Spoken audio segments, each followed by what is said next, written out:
Yep.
morn and bothers. Interest ye in a pint?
Greetings, travelers,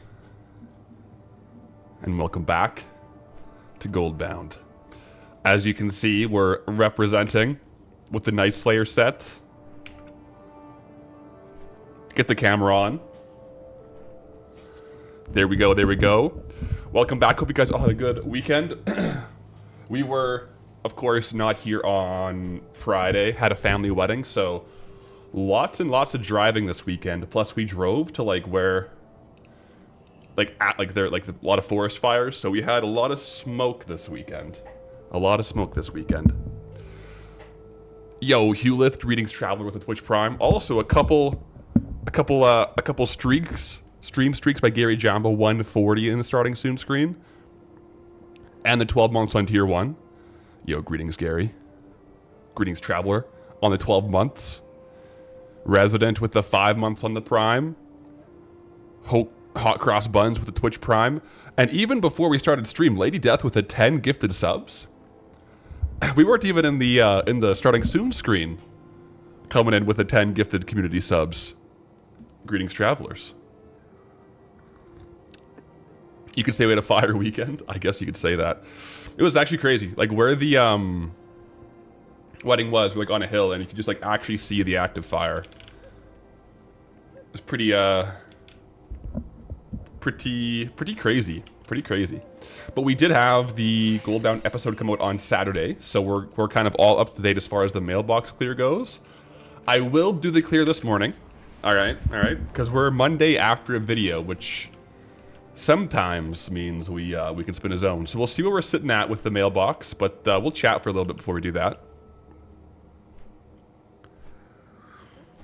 Looks like we might have some competition on the turtles today. I've popped in. I got in kind of like late last night. I popped in and there was a pretty common situation where all the turtles were down. So people are enjoying the turtle farm, I think, which is all good. Let's see if these ones are up. Using our dire wing withering to get there.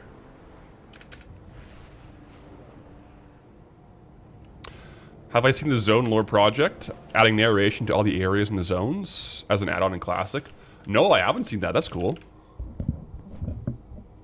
That is cool. You're 9 months. Yo. Greetings, Traveler Red 12 Monkey on the 9 months. Upgrading to the 9-month badge. Let's go. Yeah, looks like these guys are all down. So I might try to snag the next res of them. I don't know which ones will be down first. Because I don't think I can swap layers in retail. I think in zones like this, there's probably only like one zone. I don't think we can swap it. Unless you go like war mode on, war mode off. But I don't really feel like farming war mode on, to be quite honest.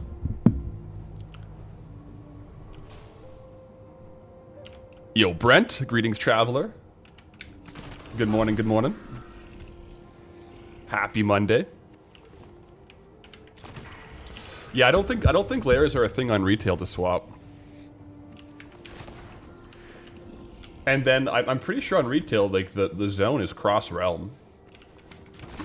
Especially on some of these like less played zones, I think there's only probably one layer of it, and you'll get a whole bunch of people from different realms, I think. But we're on them now. I think as long as we can like kind of spawn camp them, we'll be okay. Yo, Gooch Tooth, greetings, traveler with the Twitch Prime, 9 months as well.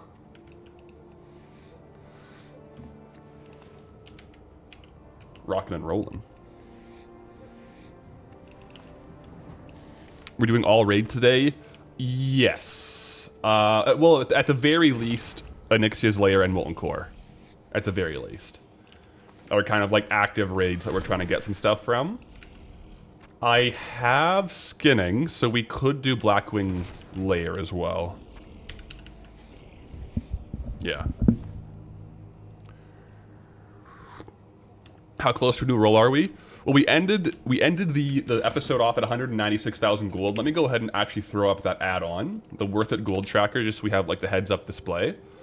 I will do a mailbox clear this morning here, guys, just so we can see where we're at and like if we can spin or if we can farm for a spin today. So we'll see in a second.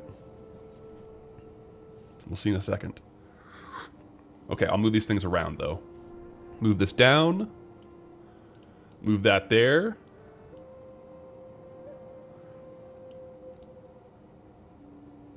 Yeah. I guess we can drop on farming bar. Is it /FB? Was that the command? Add-ons farming bar.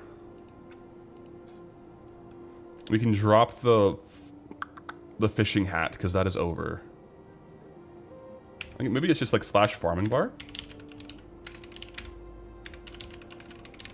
Yeah, that's it. Okay.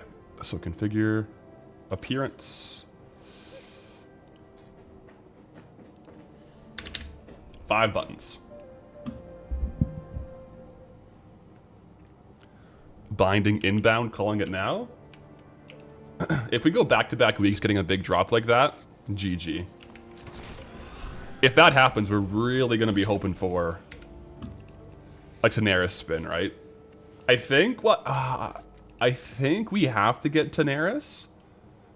Although I'm not too familiar with retail, I'm pretty sure you can't access Silithus from Viralis. So I think we will have to go like Tenaris, Ungoro, Silithus. I'm pretty sure there's no, as far as I know, no direct path from Viralis to Silithus.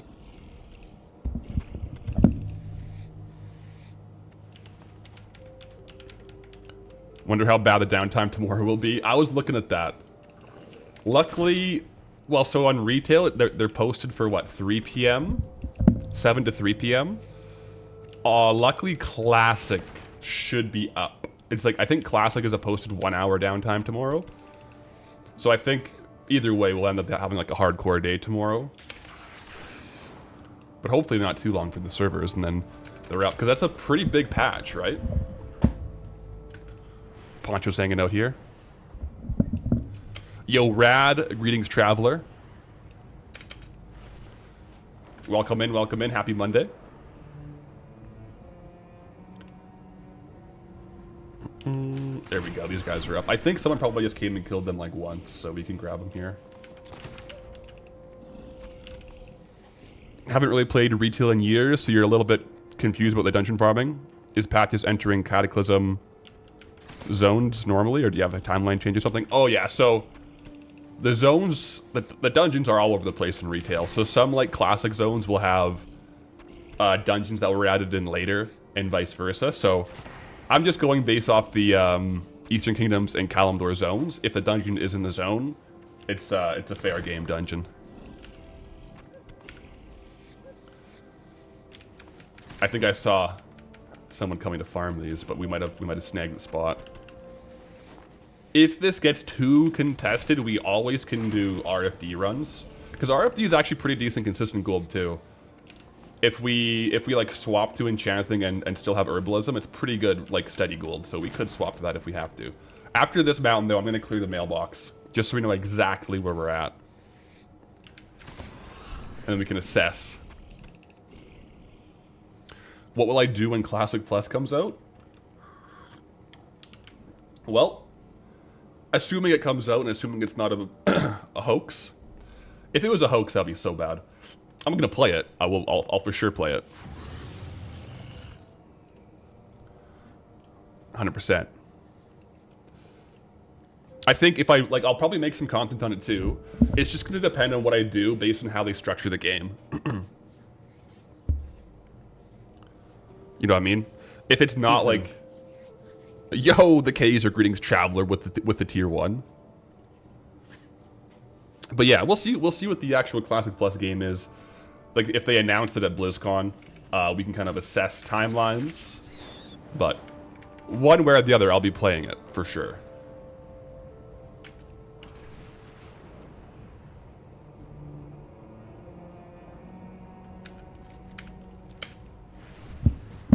Thanks to my video and Student's video about RFD coming out on the same day, seeing hordes of people at the entrance. Wait, I didn't realize Student also posted a video about RFD. I did notice a lot of Saltstone pieces were down in value, so could be a doubly do price tank there. That's kind of funny. Did he do like 100 runs of RFD video or something? That's pretty funny. Chug, glad you're not playing hardcore this morning. Internet is worse than 2005 dial-up. Oh no. Really? I wonder what's going on. Definitely be careful. We do have a hardcore schedule for tomorrow, so hopefully things have stabilized.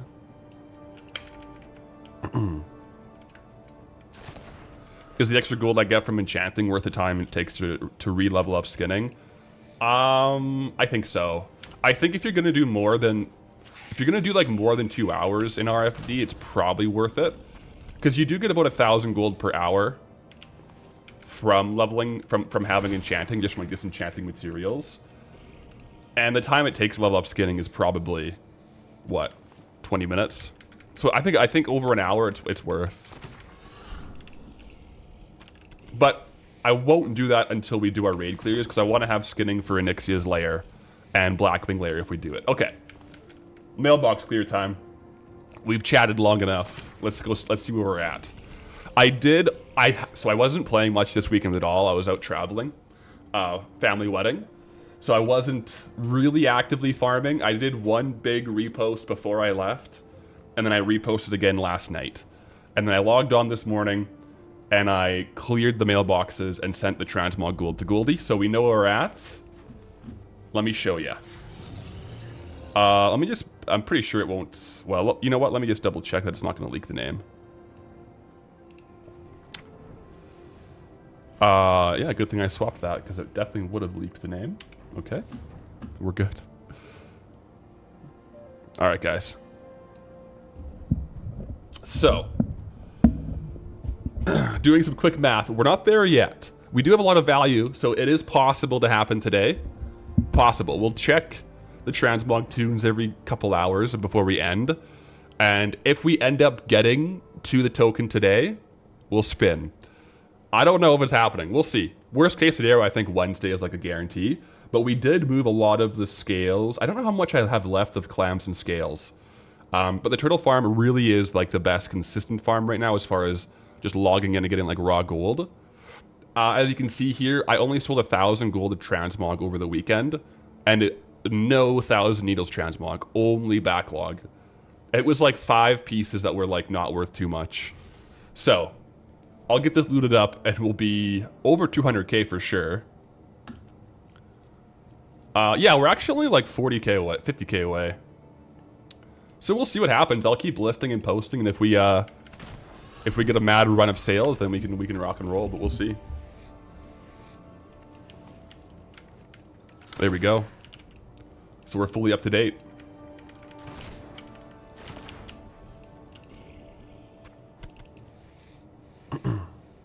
Where'd the weapons go?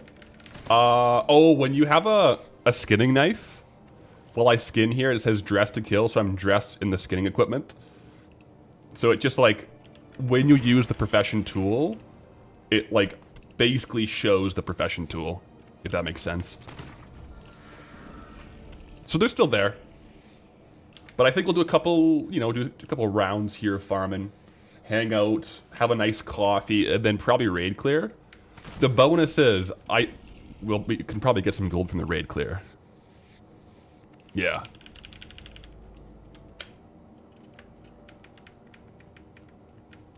How was the wedding? It was great. Really, really good wedding. It was like over 20 hours of driving for Pathwife and I, but beautiful wedding.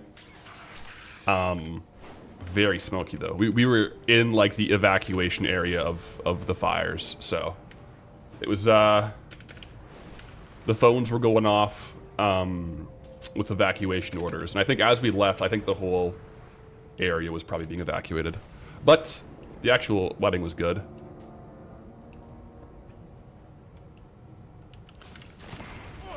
It was a long drive home yesterday though.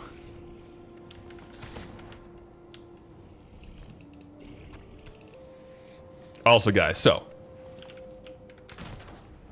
let's talk about some strongman stuff. We're officially, what is it? We're officially, I guess, we're officially 2 weeks out. We're under 2 weeks out. So I compete in World's Strongest Man Naturals the 21st, 22nd. So we're like officially within 2 weeks out. So that means during this week of streams, you guys will have to excuse me while I drink a copious amount of water, because I gotta start my water load so that I can do my water cut. So all this week, I'm gonna be crushing probably 10 liters or just over 2 gallons of water a day.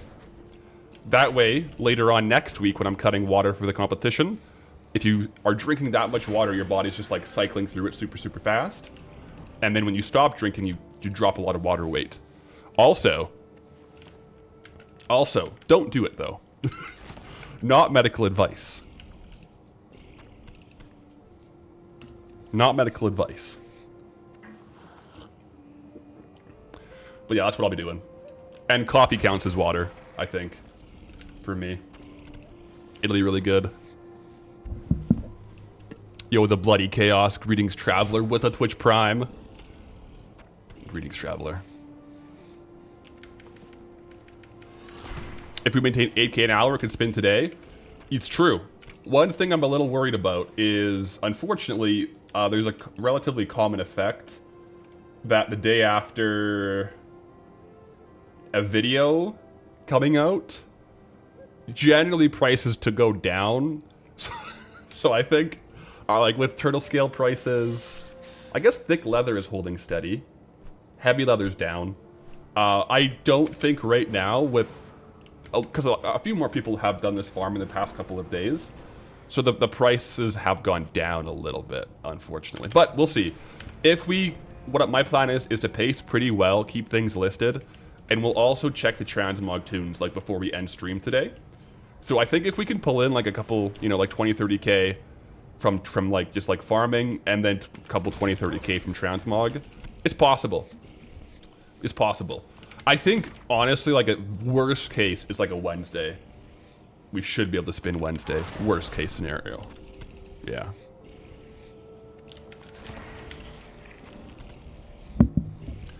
Sounds like a bodybuilding show, not a strongman competition. Why water cut? So I compete in the Natural Strongman Federation. And within there, there's weight classes. So it's a weight class sport. So I compete in the 231 pound weight class, but I actually weigh 250 pounds. So it's a 24-hour weigh-in. So kind of like combat sports where you water cut to make weight.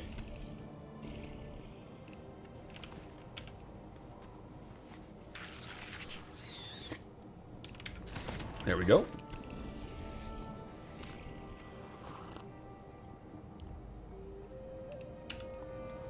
Sursta, my mood will probably also change if I'm on a water cut with the caloric deficit. Luckily for us, I won't be actually cutting the water while live. I will be traveling though, so I might be a little tired guy. Because you water load, but the actual water cut happens in the last 24 hours. So like Chug Life and I, we were talking. And we're making sure that we're getting a hotel with a sauna because I'm going to be using it. Yeah. All right, I might go back and forth with Saltstone Cave though too, because it's just a good mix of the two farms.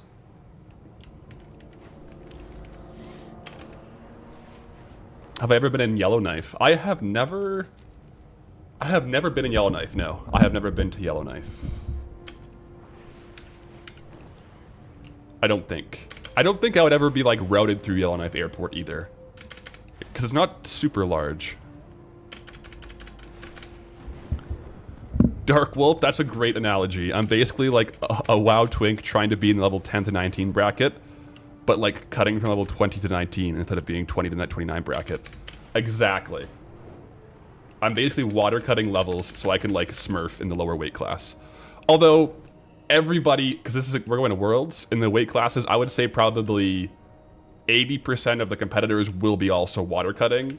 So it's one of those things where like if you just don't do it, you're like low-key kind of at a disadvantage. So, yeah. Chug, you got to deal with Grumpy Path, hey? I'm actually not too grumpy when I cut. I don't really get too grumpy too easily, I don't think. I'm just gonna be excited to be like going to Scotland. I know, just kidding. Yeah. I mean, I can get grumpy if I'm playing League of Legends, but that's why I don't play League of Legends anymore. I think the most annoyed I've ever been is playing League of Legends. Like, honestly. I just get so frustrated.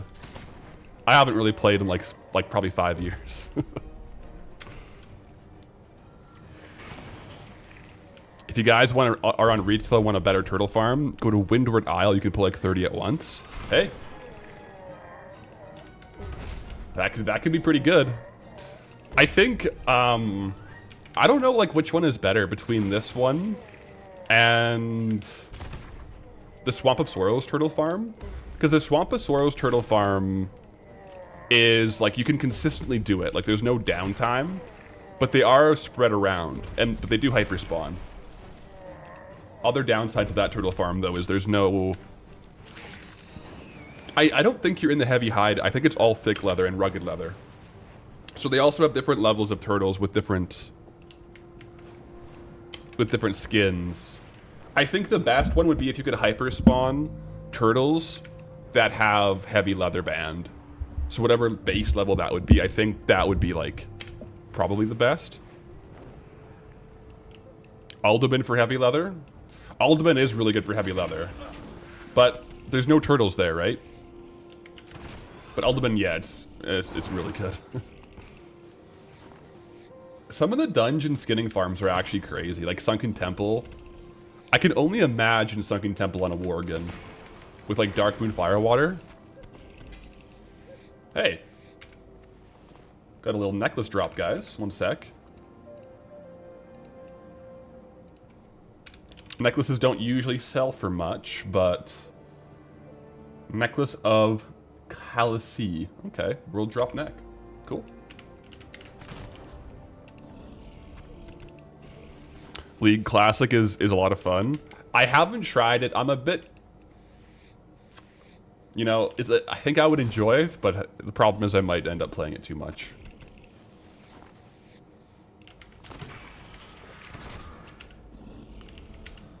Swamp is okay, but Windward Isle is broken. Okay.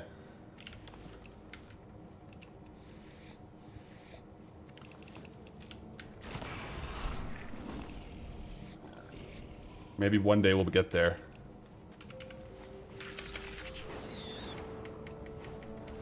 You only play ARAM now? ARAM Mayhem for League nowadays, anger issues. ARAM's a good one to play. Yeah, with League, once I start doing rated and stuff, it can be pretty frustrating.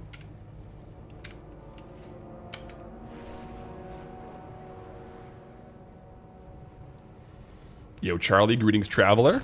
How's farming? So far, so good. Just getting started off on the turtles. We will be doing raid clears today, too.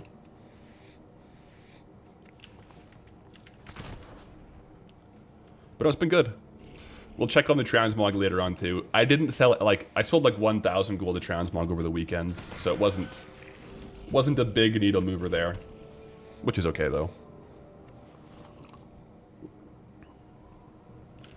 How much gold is this farm per hour? So it's about, it caps out around 8,000 gold if you don't do the Saltstone cave. Like if you do turtles and then other skinning things around the zone. But that was based off of last week's prices, and I think some of the things have come down a tiny bit.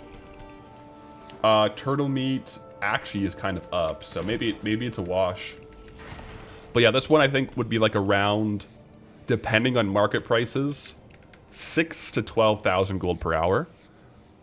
In the past, turtle scales have spiked up crazy and it'd be more, but yeah.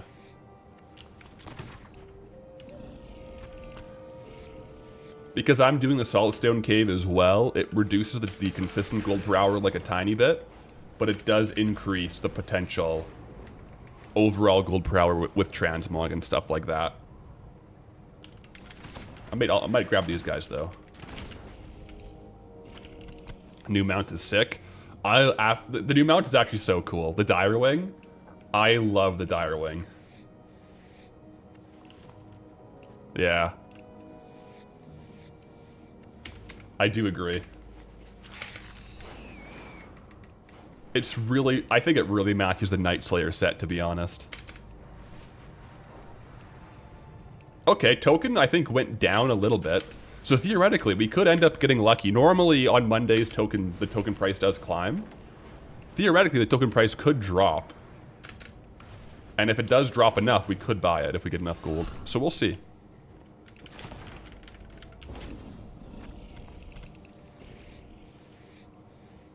Hursty, would it be worth any point starting a hardcore with a potential Classic Plus coming?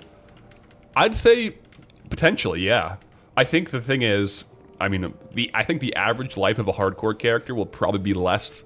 Like, you would probably die on the hardcore character before Classic Plus comes out. Because we're probably not going to see Classic Plus until, like, late 2026, early 2027 at the earliest, probably. So I feel like you could probably get a full character in there. The only thing is, maybe you want to save the excitement of Classic for Classic Plus. I think that would be what you'd want to decide yourself. Like, do you want to, like, not play Classic for a while? And then, when Classic Plus comes out, like, have all that dopamine?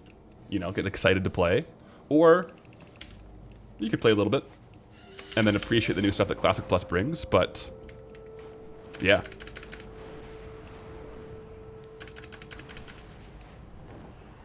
Also depends what kind of Classic Plus comes out. Yeah. I think the answers to that question will be a lot more direct after BlizzCon. Because I'm hoping BlizzCon will tell us two things.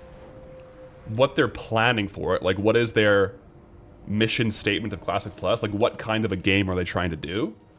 And then, secondly, like, when's it coming out? Because then we can get a little more granular on the timelines and, like, you know, advices. But I would be pretty confident in saying that, like, Classic Plus, 95% chance will not have a hardcore mode at the beginning. I don't think it would have, like, a hardcore server on Classic Plus. So, hardcore would, if you wanted to, like, play specifically hardcore, then I say you just go with it, with the servers we have. Yo, Vitamin D, greetings, Traveler. Love the videos. Appreciate that. Welcome into the stream.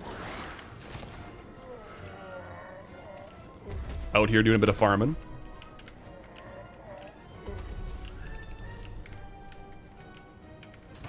There's a chance Classic Plus gets released right after BlizzCon too. There's a chance. There's always a chance. Yeah. That would be hype. But I feel like if there's an odds on that, it's probably like less than 10%. I think like 70% chance it'll be like November, December, January is like the 3 months where it's like, if I had to put my money on it, I'm guessing in that timeline.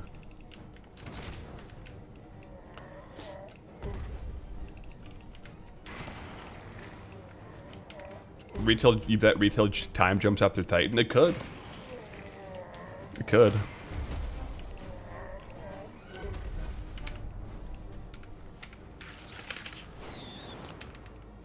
I'll say I'm looking forward to BlizzCon. I just want to know. And it's coming up soon. What are we now? We're like under 1 month out of BlizzCon. Like right about 1 month exactly almost, so. I guess, did they do that with Diablo last BlizzCon? They announced it and like launched it right after?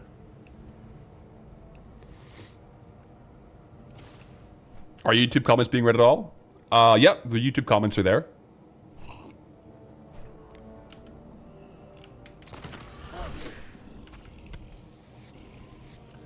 Sometimes if, because I have it all merged, so they kind of just like show up whichever one most recently happened. So if YouTube has a lower chats per minute than Twitch, they tend to get buried a little bit though.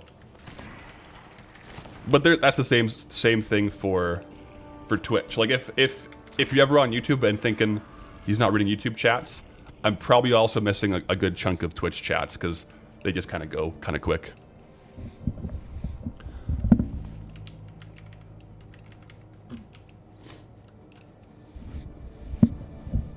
Are we going to BlizzCon? Chug, I would love to if it wasn't right after Worlds. Like, we would have to, like, end Worlds and go to BlizzCon, and then it'd be, like, a month of just, like, not streaming. I think next year BlizzCon will be hype.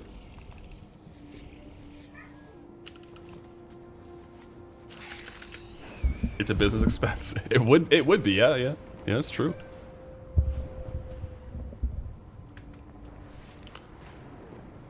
Yeah. I mean, a business expense is truly a business expense, but it's also an expense.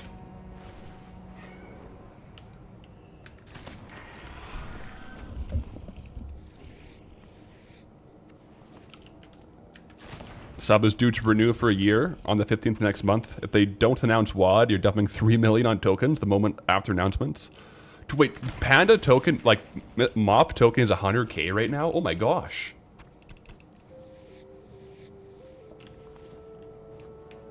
$100k is crazy on Mop. I guess there's inflation over time, because like there's a lot of good raw gold farms, but still. That is a lot.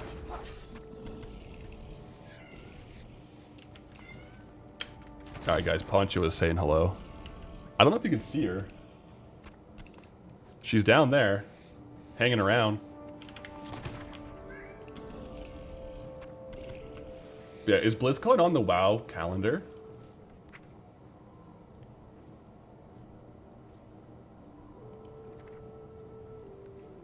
Why wouldn't they put it on the WoW calendar?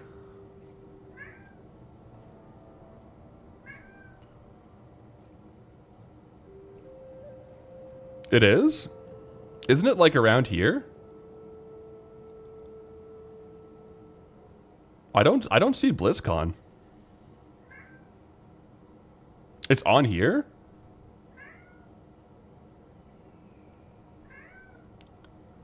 I don't know. I don't see BlizzCon.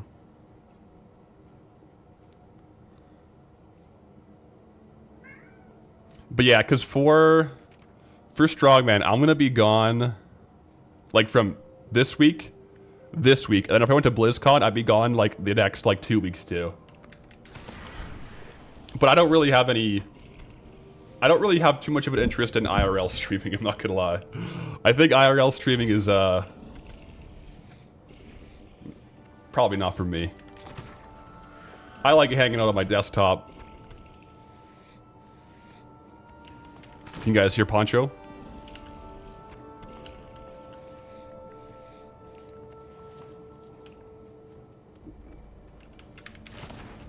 I think she wants to go outside. She's sitting at the door. She's not even looking for attention. She's just looking to go outside, I think.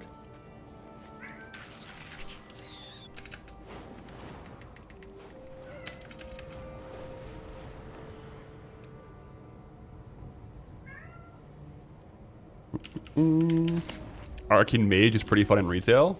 Man, Arcane Mage over the years has changed a lot. What was it? Cataclysm, when it was literally just Arcane Blast spam.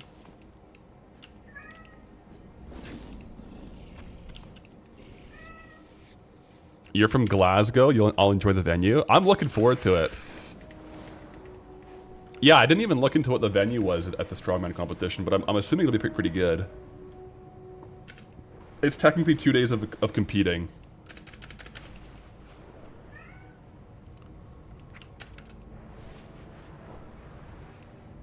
Oh yeah, we actually, yeah, Chug, I think you mentioned this earlier, Chug Life. We compete the 22nd, 23rd. Yeah. Because the 21st is weigh-ins.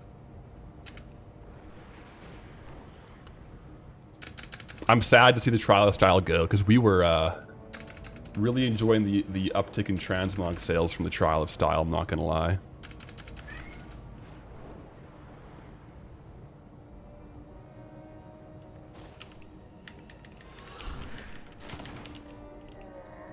Wrath also had Arcane Blast spam? Yeah. And it was like, not even like it was like a good spec, it was like the best damage. I would go into like raids and like someone just be topping Arcane Blast only. Because it made it, what was the effect? It was like, every time you Arcane Blasted, it would stack up a thing that would increase the damage of your next Arcane Blast and like reduce its cast time or something, and it would just completely juice it. Yeah. Oh, here we go. Here we go. She decided to stop trying to go outside and instead come up here for some attention, guys. Perfect. Poncho. Hey.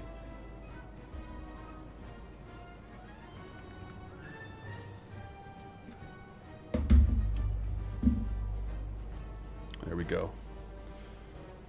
Poncho's just hanging around. She said, "Where were you all weekend?" There we go.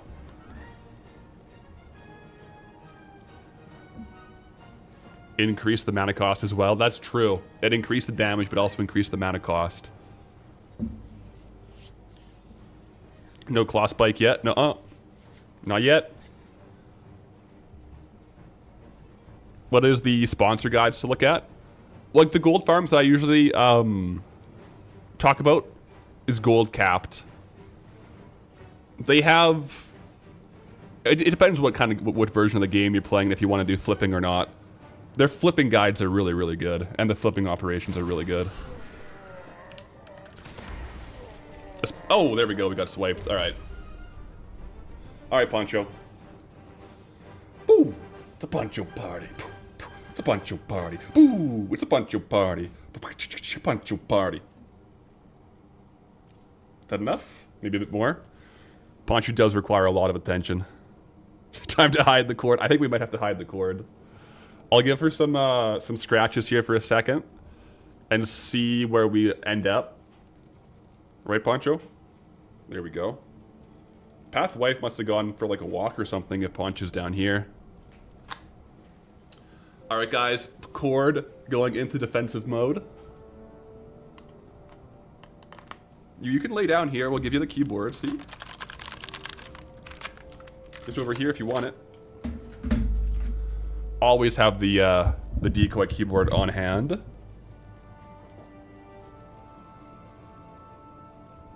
I think she might be leaving. I think that might have been enough for her. I don't know. Okay, I'm turned around now. Ah, here we are. Okay. Just in time for the Poncho party. I think like the last Poncho party was like a week ago. Like a long time.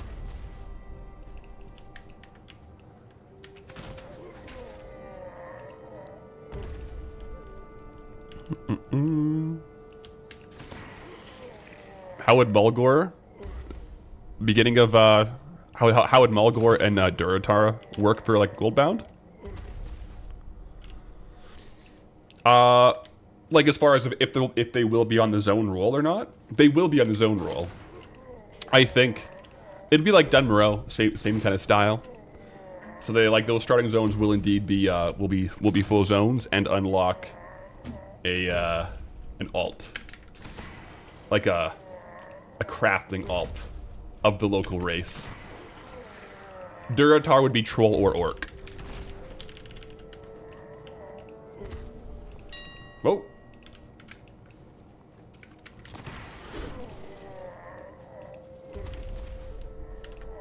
Do you think we can get another chug party?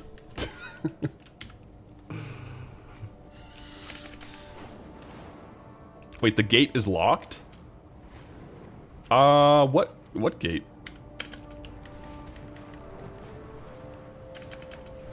The gate? Because we could definitely get into Barrens. Because right now, Barrens is the only zone we could spin. Once we unlock Barrens, then we could spin for either of those. The gate between Mulgore and the adjacent zone? Oh. If there's a gate, that's news to me. I'll have to look into that once we get Barrens. Mulgore might be locked. Interesting. Huh. Yeah, I guess I've never really looked. I just assumed it was open. But those kind of nuances, I think it'd be impossible to know the complete logistics of every unlock until once we're like in the zone, we kind of look a bit closer.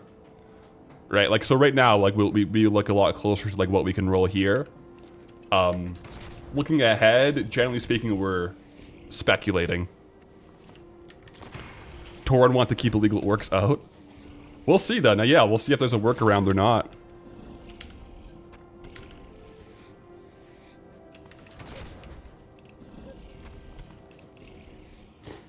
Was I a streamer before Goldbound? Nope. I'd never streamed before Goldbound. Only done the YouTube.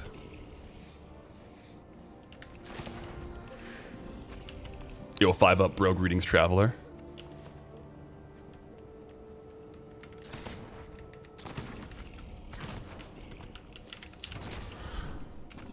Yeah, we'll see. We'll see. If we end up spinning a zone today and it ends up being Barrens, well, those are questions we will have to answer. But As Valarmir said, the people want Deadwind Pass. Fair?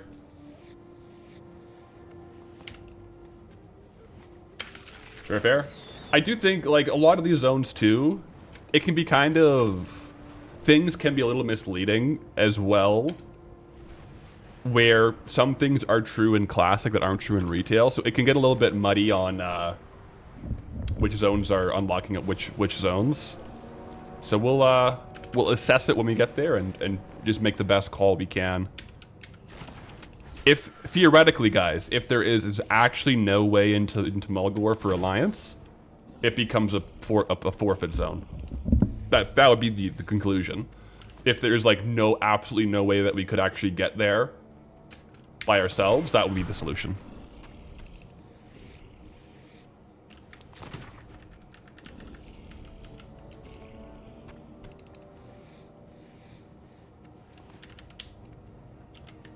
Your cat, Oliver, used to lay beside you when you played WoW on a laptop sitting on your couch, and he would lay his head on your mouse hand. Aw. That is cute.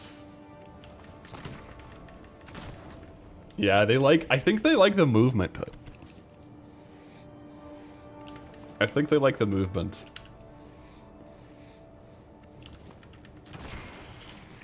There is a gate between Barrens and Mulgore, but you can walk around it.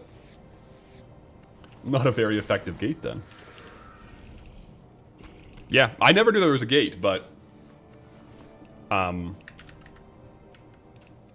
for this next zone roll, we don't have to have that conclusion yet. I won't use the Zeppelins, though. I think Zeppelins... I'm only using, like, Alliance ships for unlocks. So if... in theory, we can't get around the gate, and the only way in would be a Zeppelin, I would think, for me, that's locked.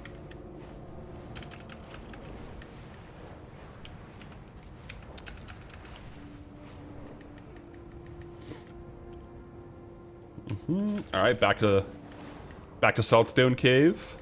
Man, time flies when you're gold farming.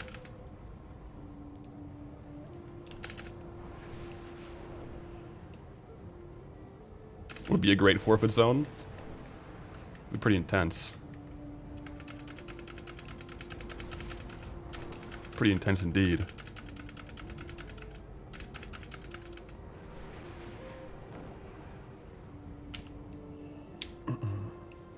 Did we get the knights there? Chest, we did. That was, wait, someone else is killing here, I think. That was last Monday. So we'll see if the luck continues on the run 43 and if we can get the bindings of the Windseeker today.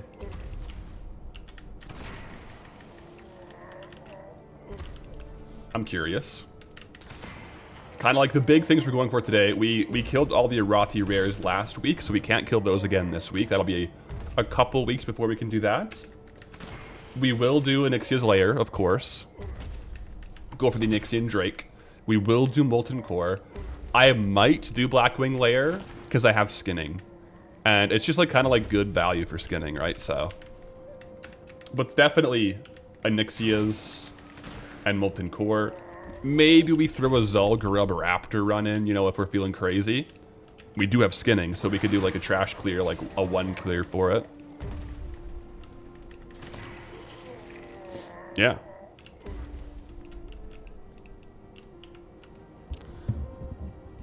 Half the fun of playing Rogue is sneaking into places you couldn't fight your way into. Hey. It's fair.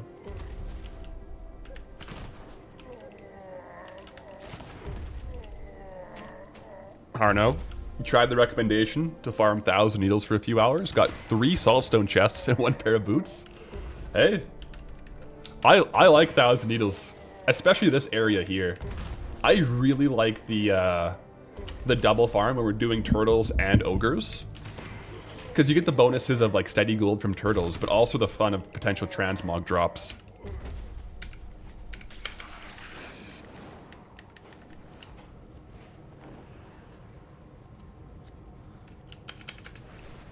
Really good. I'll go a little bit longer here, get some gold, and do a repost. Make sure we're undercutting everything, post everything we got here, because we're going to have a couple thousand gold for sure in value.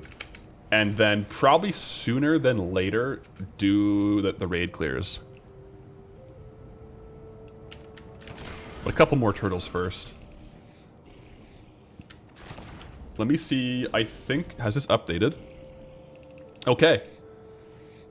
I mean, we are in a situation where the token is going down. So we could get lucky today and, like...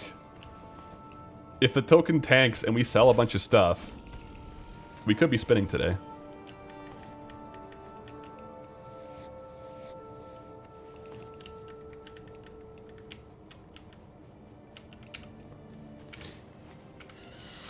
Yeah, we killed those ones a bit too fast, I think. I'll go up here for a second.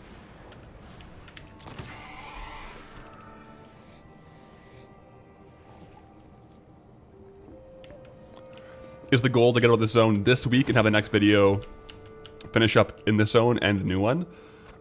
Yeah, ideally, I think worst case scenario, we get a new zone on Wednesday. So the next video will probably have like a short kind of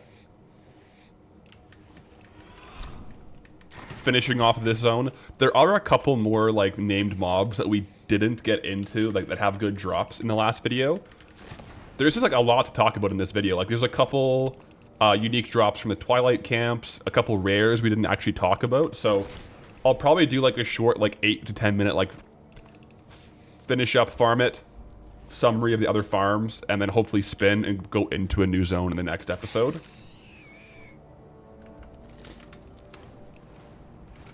That's my thought process. Because, yeah, we have, like, we're so close, and we got a good amount of value here. But there are a couple things. There are a few noteworthy farms in this zone that we hadn't touched on. So I think it would be nice to, like, have a quick nod to those in the next video. Just, you know, to be thorough, because it's worth noting. Like, some unique appearance drops that are, like, notable on ATT are in the zone. That we didn't get a chance to talk about.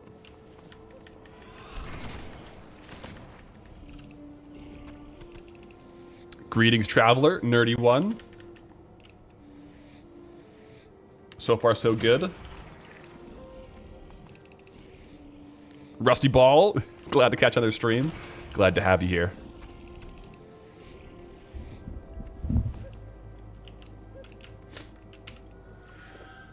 Might be time to go back to Alderman for raw gold. Nah, we could go like, I think at this point, when we're 40, 50k away, I think we still do the trade goods, for sure. Under 10k, I think it's like we can swap to raw gold.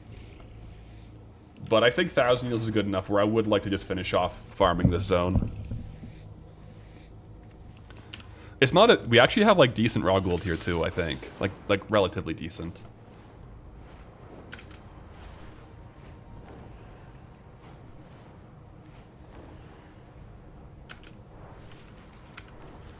But, yeah. We shall see. We have 7 potential zones on the spin, right? So... Could go one of many ways.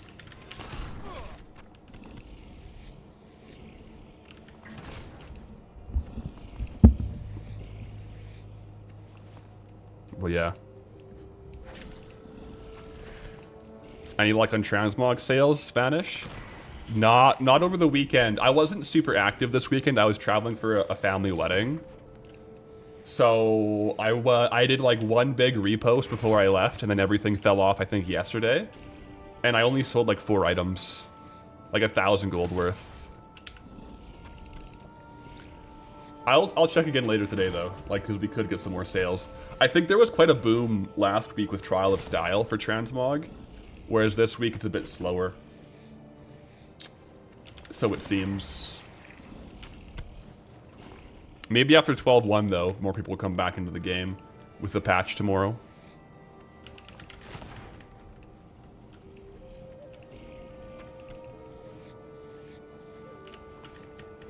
When's the Scotland trip? Next week. I'm gonna post. I'll drop like a. I gotta get it done up. Just like a schedule. Basically, it's going for the competition, but it'll be a vacation schedule, right? So I'll drop that in the Discord before next week. Kind of shows the days we'll be offline. I'm thinking I should be able to schedule the YouTube videos where we have like the a a video drop while we're away, and then like pretty much shortly after we're back. So I think the YouTube schedule is going to be pretty uninterrupted on the main channel, but the streams will be the biggest like noticeable change because we'll be offline for about 2 weeks. A little vacay, I suppose.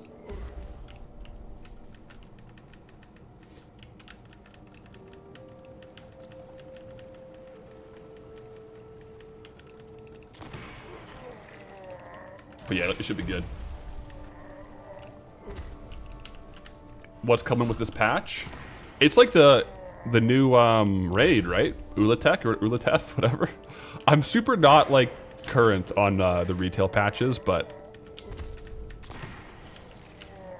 I think they're also changing a couple big things. But it's like the big content patch, I'm pretty sure. Whoa! Whoa! Wait, world drop epic. Hold up. Hold up. Pause. Yeah, that's a true world drop epic. It wasn't like a epic upgrade. Okay, so it's a leather. It's like 30 to 60k market value. Average sale is like 2k. Hey. It's an upgrade. I guess I'm not equipping this one though. Cause like I have gloves that are item level 73. Only reason I'm not wearing those ones is because my swine fists have plus speed. And plus speed for us is the best stat ever. So these are definitely going to be on the go to sell. It's a world drop epic, but it shares appearance with the Warmonger gauntlets. Sweet though. That's 2 world drop epics in this zone. That's kind of crazy. I wonder if there's a higher drop chance of world drop epics in this zone. Or like in the higher level zones, there must be. Good item to farm Duskwood. Yeah, look at this. Equip increases attack power by 15 when fighting undead. That's a cool on use. Quick, someone offer him gold so we can get the zone spin. I mean, if we liquidated this for historical price, we would have enough gold. That's a cool one though. It's your first epic in vanilla? Sweet. That's a good one. It's a classic one. Gloves of Holy Might. Very cool. Timmy Tech starting the bidding off at 5k. Yeah, one day we gotta do not a Goldie challenge, but like where we transmog farm and just auction off. That would be fun.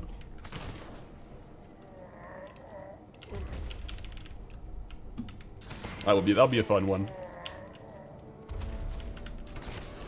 Didn't realize attack power is still in retail.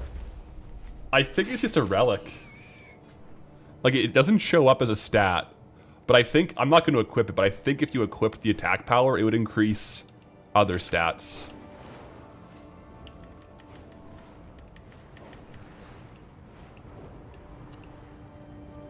Does the Staff of Jordan sell for much? It's not the best. When I was looking at it, it was like 20,000 gold for Staff of Jordan is probably pretty decent. Because, yeah, the transmog stat, it shares so many appearances, is the problem. Some of those epics. I'm going to go to the other island because this island back here is a little bit, we're off the spawn of it, so I'm going to go back over here.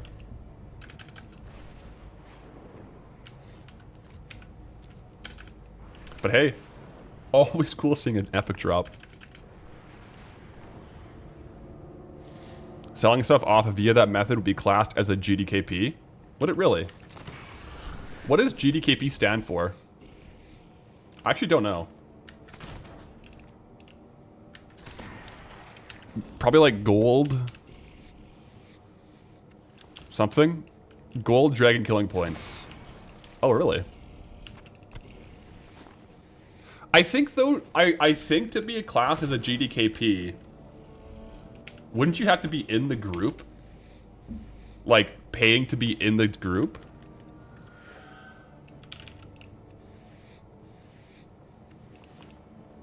DKP, oh, DKP minus.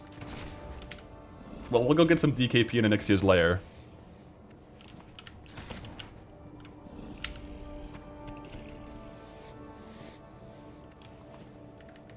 Wait, so you guys think that, like, auctioning off items in-game would be against terms of service?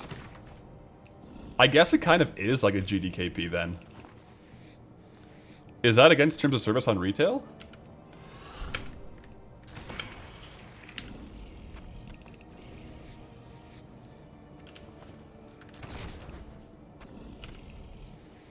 I guess you could also just, it's not.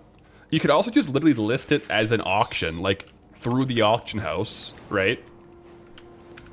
And just start the bidding on the auction house, have it be up for like 12 hours.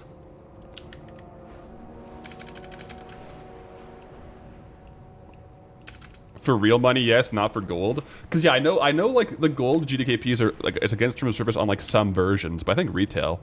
But yeah, it's gold, not real money. Although, I mean retail gold, they do have the WoW token, so there's that.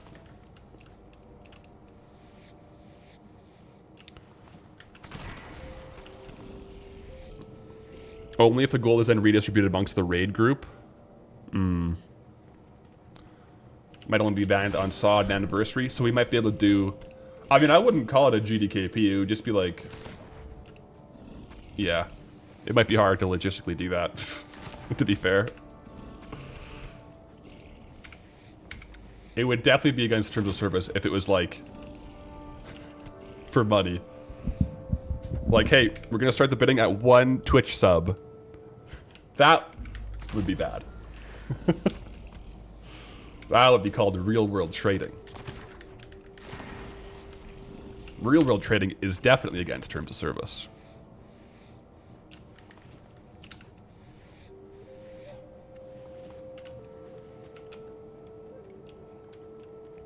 Is it still more profit to sell the clams, or do I plan on opening them? I do plan on opening them. However, you always gotta look at the prices. So theoretically, like sometimes, let's check real quick. Because sometimes they do have a spike, right? Like if someone reset the market recently, they didn't. But sometimes they'll be up to like 1,000 or 2,000 gold. In which case, it might be worth trying to sell a couple at that price. But right now, it's definitely not worth it. Unless you want to only open up like 5 and gamble it. For example, like if I open up 1 right now and I get the pearl. I didn't get the pearl. But that would have been profitable. I think committing to opening up thousands, though, you're just like guaranteeing a loss. Although, to be fair, if you have in a world where you had like 1,000,000 clams, it would take so long to sell 1,000,000 clams that you might just take the haircut, open them, get like 2,000 pearls, and just sell the pearls. Because the pearls would sell faster than the clams. So I guess like in that situation, if you had to like move a crazy amount fast,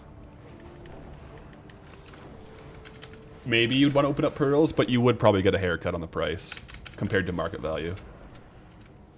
Because only 363 sell per day. It's not a super highly traded item. I think more golden pearls sell per day than clams do.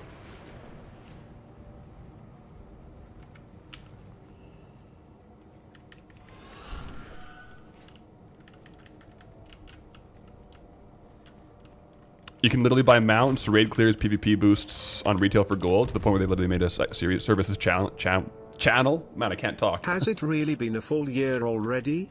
Let's go for another round. Yo, Herman Bake, greetings, traveler, with a tier 3 as well on the 12 months.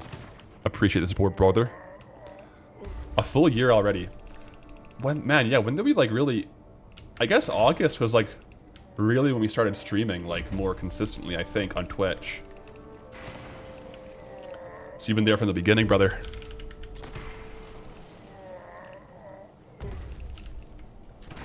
Yep, let's roll. Rock and roll.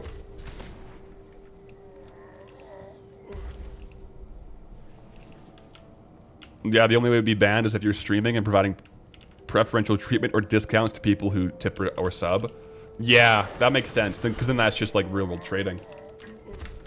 Man. I'm trying not to get banned for just having a good time farming gold. You know what I'm saying? I like farming gold. Speaking of gold, has the token price updated? No, it has not. Soon. In a world with 90 million clans.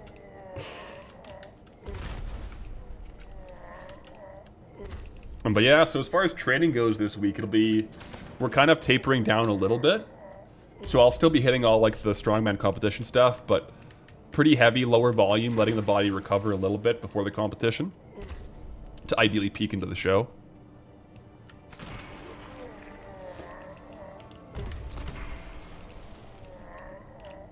So it should be a good week in the gym, I would say.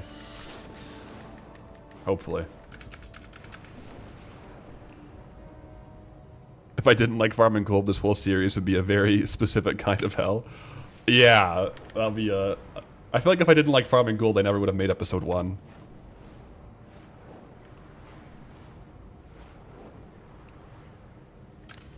Tokens crazy cheap on US. It's like 100k more on EU. Yeah. EU it's harder, I think. I'm sorry. I feel you for my my EU travelers, but the price is pretty high over there. I mean, it's no... Well, the Taiwanese or the Chinese servers, those are crazy. Like 900k for those ones.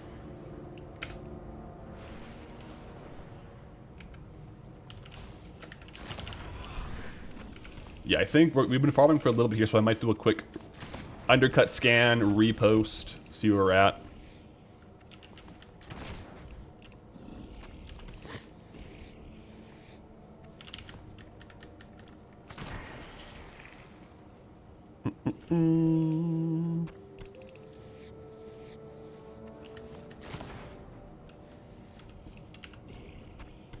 You're currently stuck in Moonglade on your mini gold lock series. All you can say is good luck when you make it there. Thank you. Yeah, Moonglade's pretty intense. We've enjoyed some potential theory crafting, but until we get there, until we get our feet on the ground, cue the dwarf voice, feet on the ground, we won't know. But I believe it's probably a pretty tough one.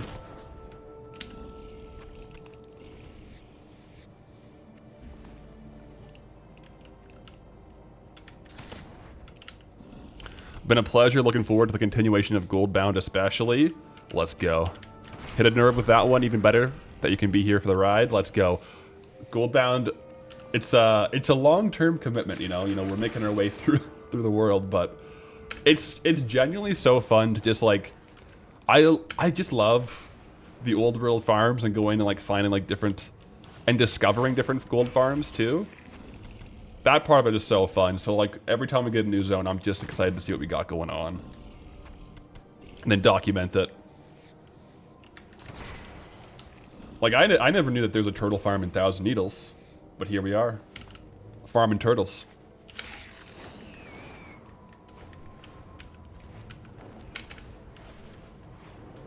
Rocking and rolling. Okay, I think... Yeah, we're over an hour now. Let's go ahead and do a repost. Check on the price of the token. It's down. Okay, okay. So we'll do a repost, undercut scan after I clear these turtles, and then... Honestly, maybe queue up the raid clears, hey?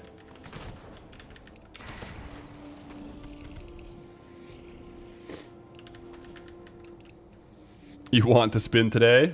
It could happen. The token is going down, which is kind of rare. Jade bracers, by the way. They're not good, though. I mean, I'm going to sell them, though. You know what? Jade sells. I'm going to keep those. Even though it's a low value, like, the sale rate is so high because the Jade set is so sought after. So I'll keep the bracers for sure. I didn't really realize these guys could drop Jade. I'll take it. Been playing on and off for 20 years, showing parts of every zone you never knew existed. That's the cool part. Like, same. Like, so many things in Goldbound. Until we got to the zones, I just didn't know. I didn't know it was there.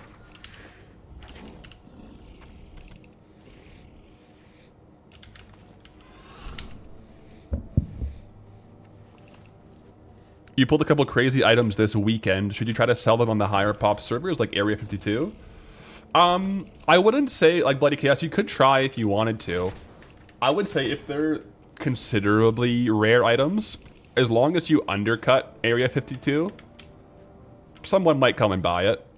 If you want to, like, make it maybe a little bit easier, you could make a character over there and send it over to the Warband Bank, but if they're, like, super valuable items and, like, really sought after, people are going to be looking on Undermine Exchange to see where the lowest priced item is, and probably send gold to that server to buy it. So you wouldn't necessarily have to, but it wouldn't hurt if you wanted to.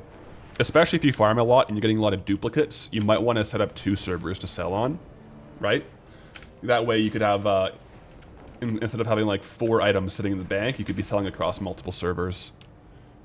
But for really notable items, I feel like it, at that point, it's kind of like cross-realm anyways, for the most part. Okay. Mailbox time. Well, undercut scan, mailbox time, yada yada yada. See where we're at. I'll sell trash. 300 gold from that. I'll undercut scan. I don't think we have too much. Yeah, not too much, really. Everything got undercut, though. I'm only going to undercut the things that I'm, like, consistently getting here. Otherwise, it'll be a bit too frequent. Okay. We'll see the mailbox here, too. Yeah. I wasn't expecting too much crazy sales for the first hour. Let's get this all listed up to hopefully sell while we're doing some raid clears. Because we should have a few more 1,000 gold listed now. I feel like I'm missing the turtle scales. There we go. Yeah, turtle scales are down a little bit. So now... Yeah, now we have 5,000 gold in the auction house. So yeah, I think this farm is a little bit lower with the current values, but it's okay. It's okay, we'll keep going. Stealing 1,000 needles? Yep. Yep. It's not bad, though. I like 1,000 needles. I think I want to do the raid clears now, because the raid clears also give us some trade goods that we can list and hopefully get like a good cycle going through. So, raid clear time, I guess. Nixia's Lair for sure. We'll start with that one. I want to do a Nixia's Lair and Blackwing Lair first. Ooh, yeah. I gotta decide if I'm gonna drop a profession to get mining. Because right now I have skinning herb. I might do a Nixia's now, and then do more skinning, and then get mining. We'll see. Either way, though, we can do a Nixia's Lair and Blackwing Lair right off the bat with skinning. It's just good value to do it with the skinning, so. Let's go. A Nixian Drake incoming. When did I last check transmog alt? Just before stream, so like an hour and a half ago. I won't check it. I'll check it a couple times today. At least before we end stream, I'll check the transmog alt. But not every hour, I think. But guys, Anixia's Lair time. You know what that means.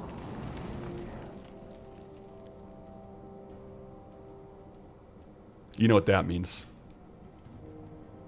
Prediction time. And remember, guys, a Nixian Drake is a very low drop rate, so keep that in mind when we're voting here. Will the Anixia mount drop? Start prediction. And then over on YouTube, start a poll. Will the Anixia Drake drop? Question mark. Yes or no?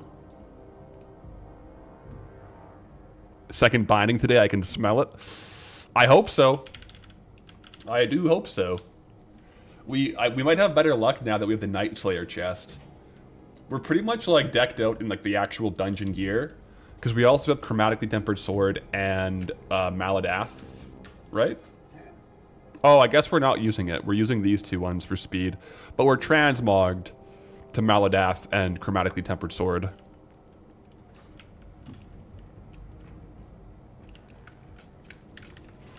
Which is just as good.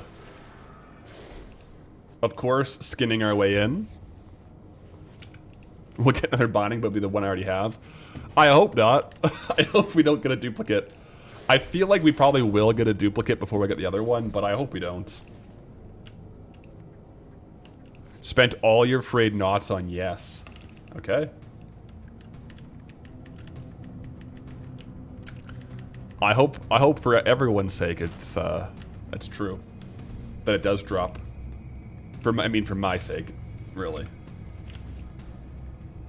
I want the mounts.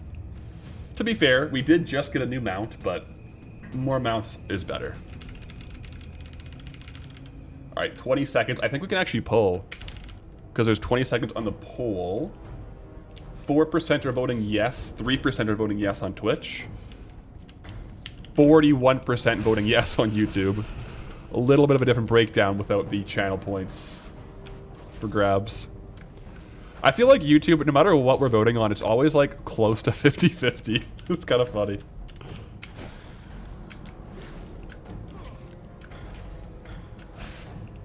Alright. Let them all bundle up here. Oh, I missed the AoE.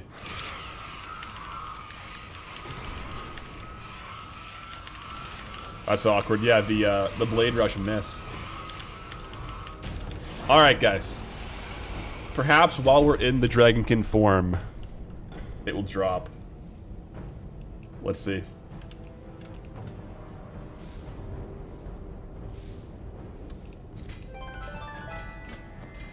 Does not seem to have dropped. Choose outcome. Will the next amount drop? No. We can skin it though. Let's see what we got going on here. Okay, so first up, sack of gems. These can have some valuable ones, but no luck today. Onyxia's hide. Backpack, delete, delete, delete. Head of Onyxia, delete. Okay. Yeah, unfortunately no bueno there. No drop. While we, like I said, while we have skinning, I think I'm just gonna go do Blackwing Lair for the gold. Bioyams RIP, yeah. No drops.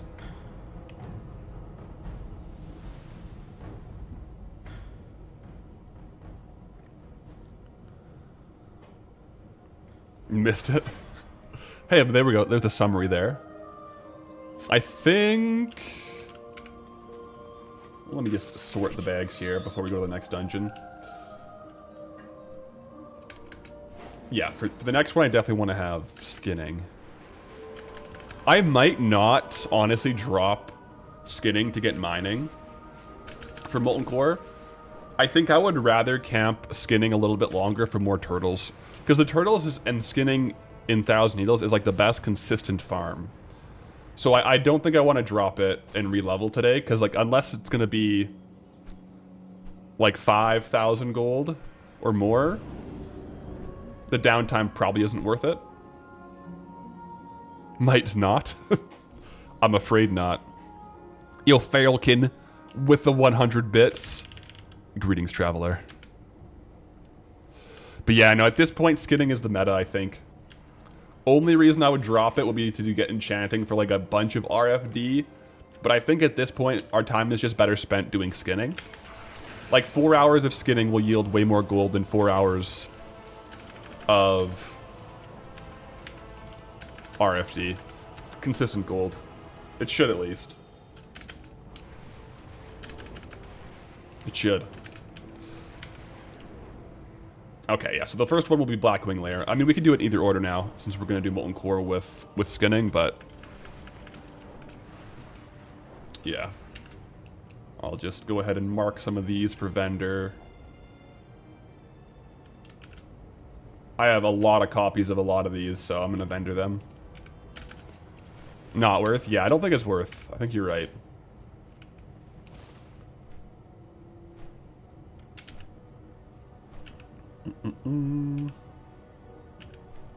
Yeah, we have so many duplicates of all these items. I think doing more RFD at this point, unless we get like a crazy drop. It's not a bad consistent farm, but it's not very great. Oh wait, I got more thick leather I haven't tried to sell yet.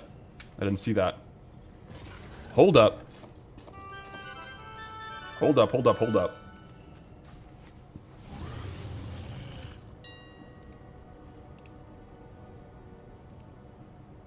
Man, everyone's undercutting by way too much.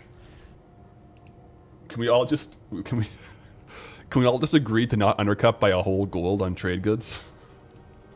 Please. Be greatly appreciated. I think collectively as gold goblins we should all just, you know, trade goods, maybe just match the price.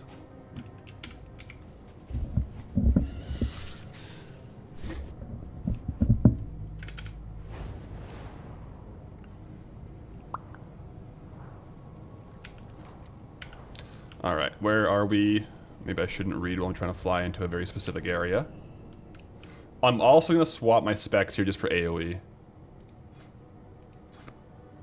There we go.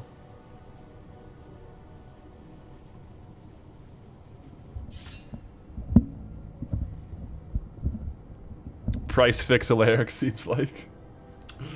You know, like I'm all for undercutting on certain things, right? And to be fair, like if you want to fire sale some trade goods, you can do that. I just think like the benefit of undercutting by 1 gold, you may as well post for the regular price. Like sure, if it's like worth 10 gold and you sell and you list a whole bunch for like 3-4 gold, it's gonna instant sell. But if you just post it for 1 gold less, it's just kind of like you don't get any extra benefit. You know what I mean? Like it's gonna sell the same rate as if you post it for the 1 gold more. Maybe I'm wrong on that, but maybe I'm wrong.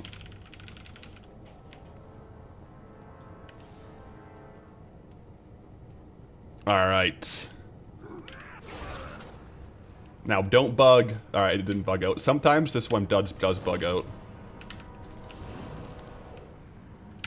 Well, it either bugs out or I make a mistake and do it wrong. I don't realize I did it wrong.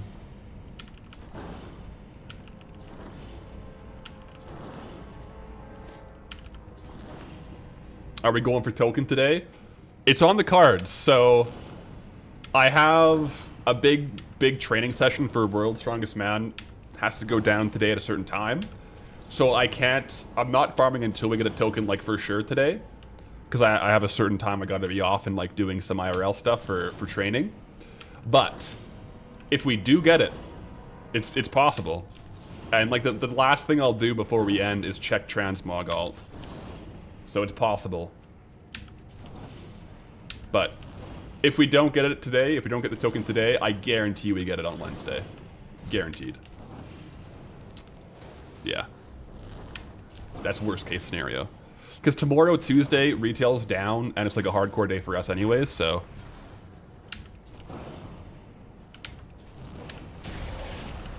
There we go. Now, I do believe, like, we could be looking at ATT, you know? Let's see if there's anything I haven't collected on these guys, because that could be kind of fun to see. Dungeons and Raids, Classic, Blackwing Lair. Is there like, how do you look at this? I guess there's just drops for Firemaw and Chromagus. Okay. So I guess we're still looking for those. I guess we're also looking for zone drops. Yeah, we'll see if we get them. I guess I added something to my collection.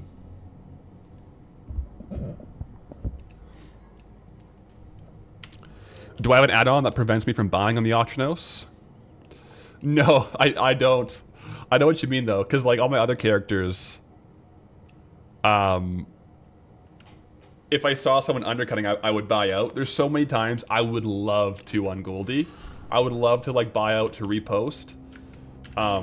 Basically flip the item, but I just can't. I don't have an add-on for that though. I just haven't done it. Skinning Chromag is nice, yeah. Oh, we'll skin him. I don't really do Blackwing Lair anymore unless I have skinning at 300 because you just get like a lot of skins, and Chromagus himself is like 700 to like 2,000 gold for skins. It's pretty good. Wait, that's an add-on? You need it? All the things, eh? Ace Wally? Yeah, all the things is a pretty cool add-on, especially if you're into collecting. I'd say it's kind of the gold standard for completionists in WoW. Collectors and completionists. ATT is like the go-to add-on, I think, as far as I'm aware. Man, the dialogue here is so long. On we go, though. More? ATT is a curse, you've been warned. So far, like, I haven't been fully bitten by the ATT bug. I feel like every day, though, I'm like, I could get 100%, though. Maybe one day we do that. Maybe. The RP was cool 20 years ago, yeah. Plus, like, we skin Chromagus, but I also skin all these Dragonkins. I feel like it's worth. The black dragon scales aren't particularly valuable, but you get rugged leather and all that stuff, so.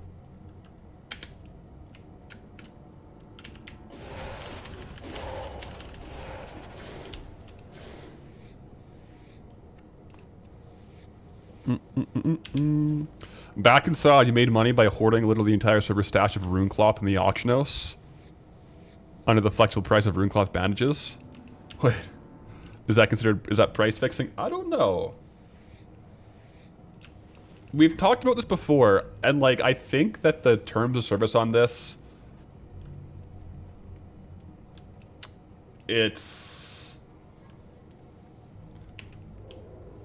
very nuanced. Like some things, it's just like, yeah.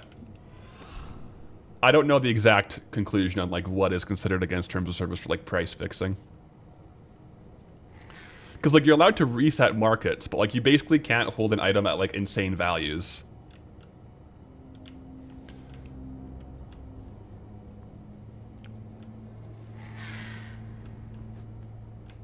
The fact, I absolutely love that you can stealth through the slow areas there.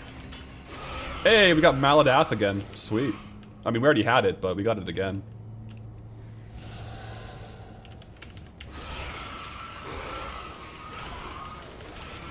Can you skin these guys? I guess the big Dragonkins you can skin, yeah.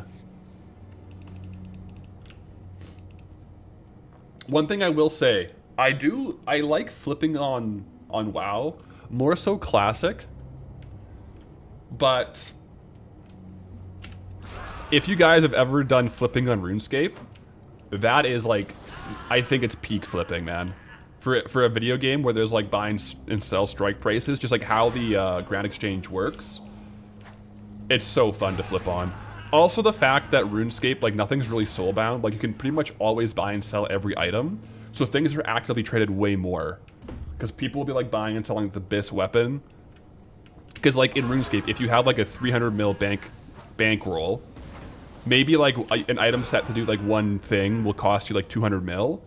So you would buy that set, use it to do the thing, then sell the set, and you have your 300 mil bankroll, which you could then go buy a different set with. So things are like way more actively traded in RuneScape. Plus, then you have like the buy and sell, the bid, and us. It's really fun.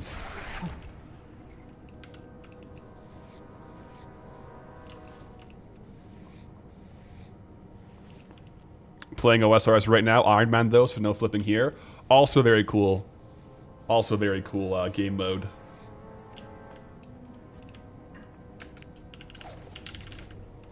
Just finished leveling up a Shaman, 1 to 90 in 12 hours. That's crazy.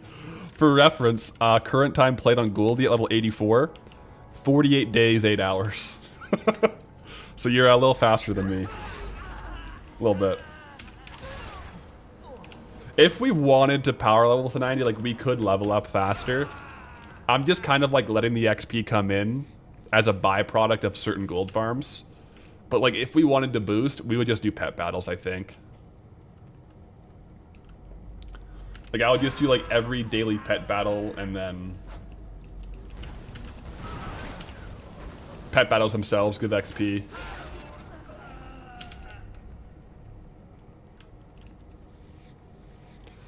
Do people bid in WoW anymore? Nah, you can still like post an auction with like with no buyout and like a starting bid. I don't think anyone really uses that anymore. I think to be honest, I think the only people who use that are snipers who like are trying to profit off of someone who doesn't know how the auction house works and accidentally puts a really low bid price in.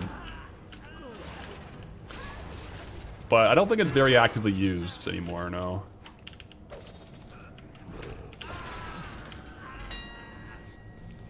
Oh, Staff of the Hail Magefire. Let me take a look.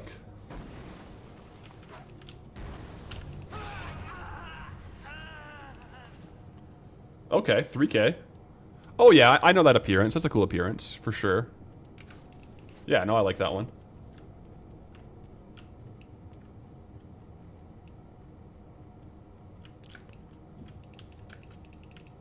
Yeah, that one has it's a staff that has a cool light effect. So like if you were using that staff, it would light up the ground around you. I really like items with that effect in WoW. Like it acts as a light source.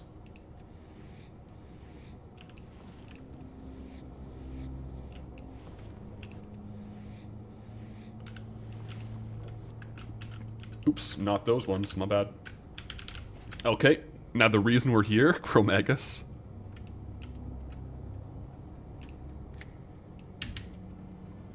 The true reason we're here, to kill and skin him. Also the battle pets. The battle pets can sell for like 5K.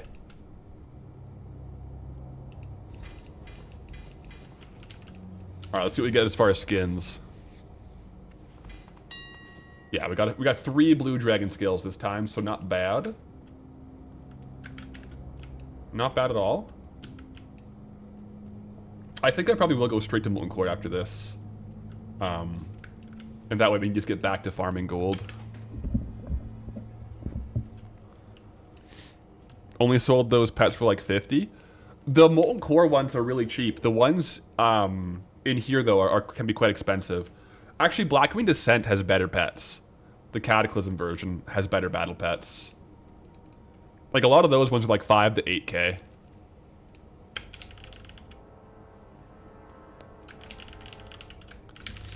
But yeah, some of them are good. Some of them are quite good. But yeah, Molten Core, the pets are like not worth very much.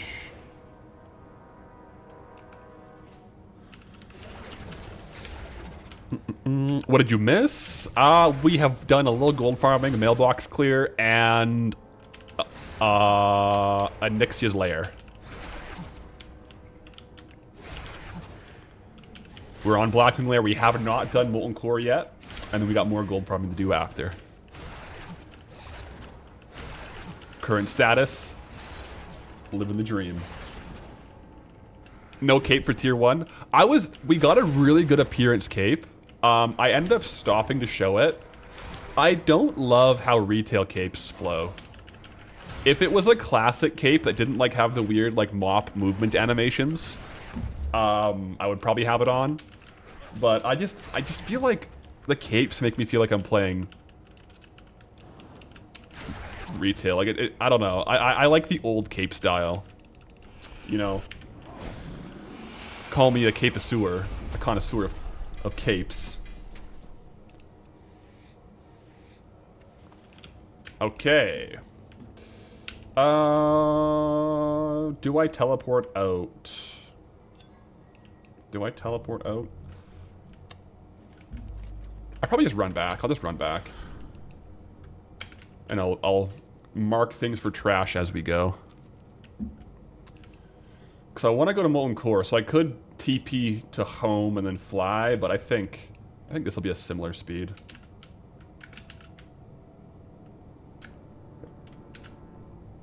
Yeah, we're not going to vendor the gloves of the Holy Might. We'll go ahead and put those over there, maybe.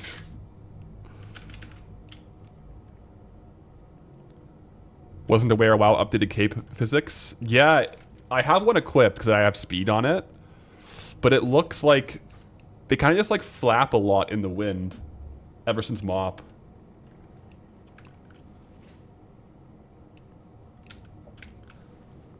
So, I don't hate them, but I kind of like not having it on. It depends on the set too, though. Some sets I feel like look really cool with capes, and some sets I can take it or leave it.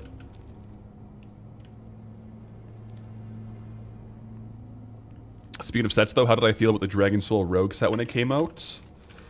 Honestly, when it came out,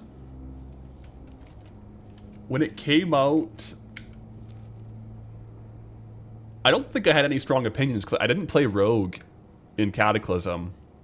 I was more into like the Paladin and Warlock sets, and I liked the Paladin set. I actually can't really visualize the Rogue set, to be honest. So I don't think I really had any strong opinions. I can show you guys too, like if you haven't seen the new capes, let me after this dungeon here, I'll turn my cape on and you can kind of see how it looks.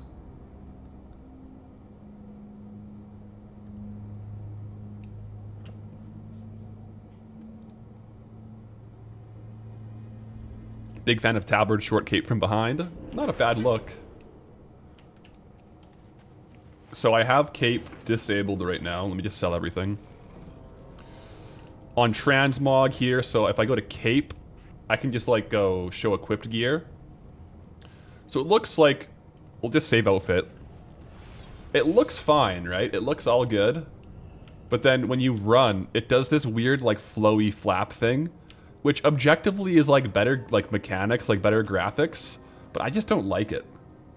I don't like how it looks like it's just flapping in the wind. You know what I mean? Like the old classic capes just like kind of didn't do that. I'm sure some people like it, but I like to just like not show cape.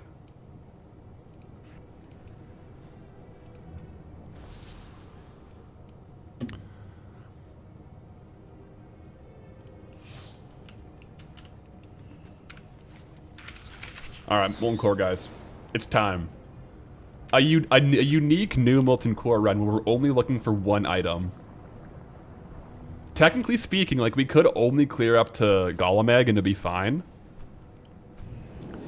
I'm still gonna full clear Molten Core every time though. Especially like even just for Orb of Deception. Let me vendor all this real quick. Especially just for Orb of Deception, it's worth killing Rag. Transmog to a short one. Honestly, I don't know if short capes work. I don't like how short capes look, though. I've never tried. If I prefer no cape. I don't know if short capes flap like that, though. They might not.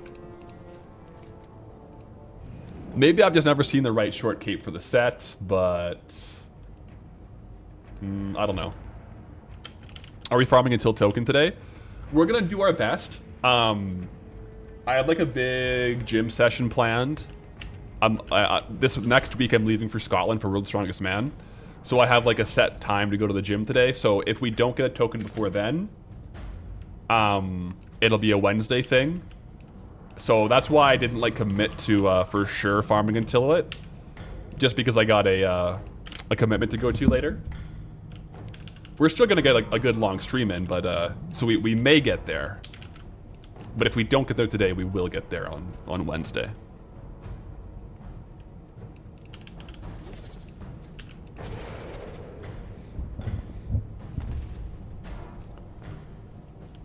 Could transmog to a non-cape back piece, like a quiver or a backpack. I don't think I have any unlocked. I could though. I guess I could use like one of my WoW tokens to do that. Like in the shop, they probably have that, right? Because I don't think in classic zones, I don't think there's any appearances. It would have to be like I'd have to like buy it out of here. Like I'm sure they have something like that in here though, right? Look, no, actually, I do have something. I have the Murloc one. I think I have the Murloc backpack, right? Because didn't I get one of the Murloc sets? And I think that comes with, like, the Murloc... Yeah, so I have this. I could put the Murloc backpack on. If I wanted to. Or I could buy something like that. I'm not super sold on that, though. I could try Murloc backpack after, though. I never thought about that. I could. Because we do have that on Goldie.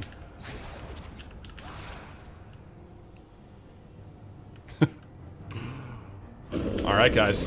We're in Molten Core.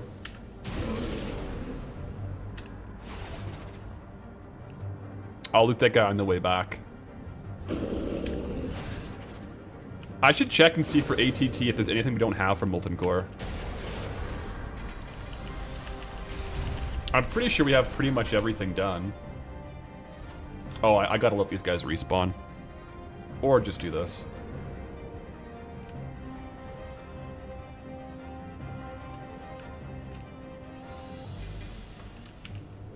Yeah, let me see ATT here.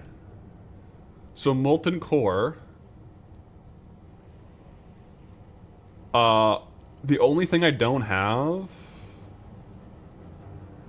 We're 93%. I just don't have the quest done to attune. I should probably do that. Or Thunder Fury. So literally all we need for Molten Core is Thunder Fury. Which is kind of cool. I don't know how ATT works though. Like, will this show me like non-class sets?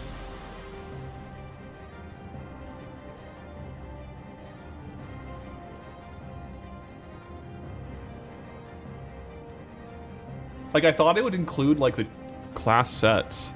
I don't know how that really works.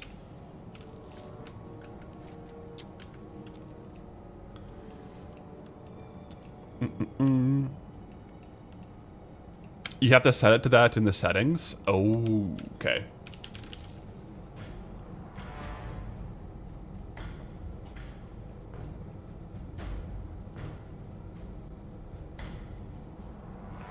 Maybe not a time to do. Account mode on or off? General? Account mode. Okay. Turn this setting on if you want to track all the things for all your characters regardless. Okay. Okay. Now what's this look like? That's actually kind of cool. Let me try this.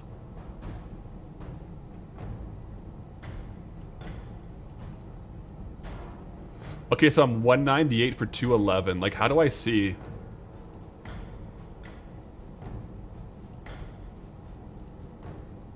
So it's just gonna show me the stuff I don't have, right?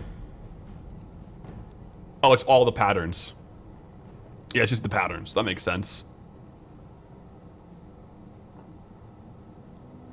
Control click to get a little white list.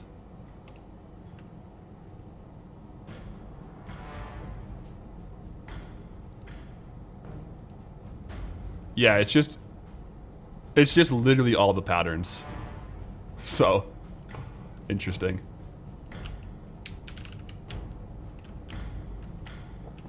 Yo, JD.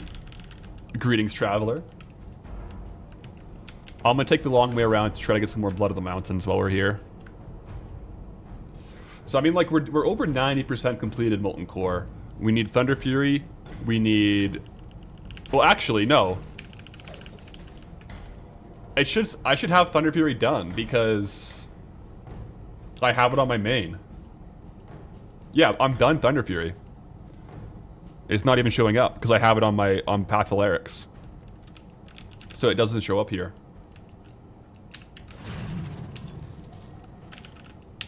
Yeah, I have Thunder Fury and Sulfurous Hand of Ragnaros on Path. Out of all the crazy drops, last episode, Night Slayer chest had you the most shocked. Right? That's true. Maybe you can't get a second one. Well, I do have the first binding. You can definitely get it on multiple characters. Because I do have the first binding. I just need the left binding. The the Baron Geddon binding. But Gar, I did get the right binding. The right half of the Eternal Prison.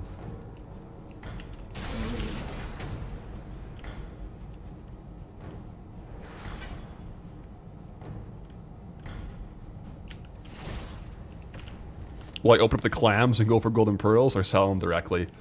Right now, with the with how many clams we have and how much gold we need, I'm selling them directly.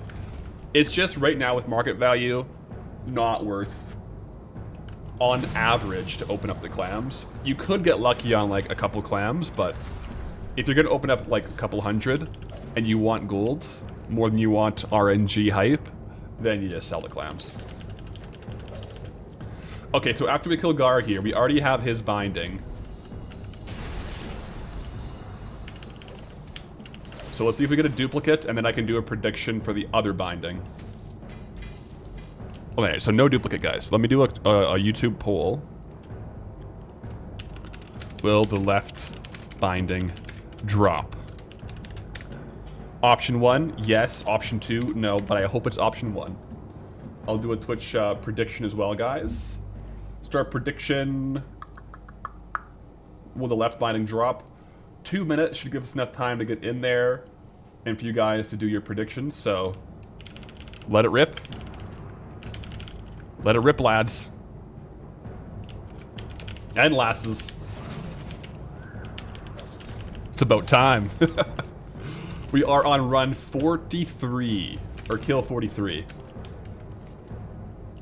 of Baron Geddon.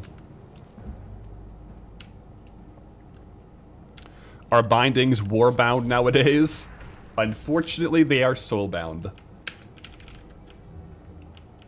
Unfortunately, they cannot be traded across characters. I think Timmy can confirm that one right there, right?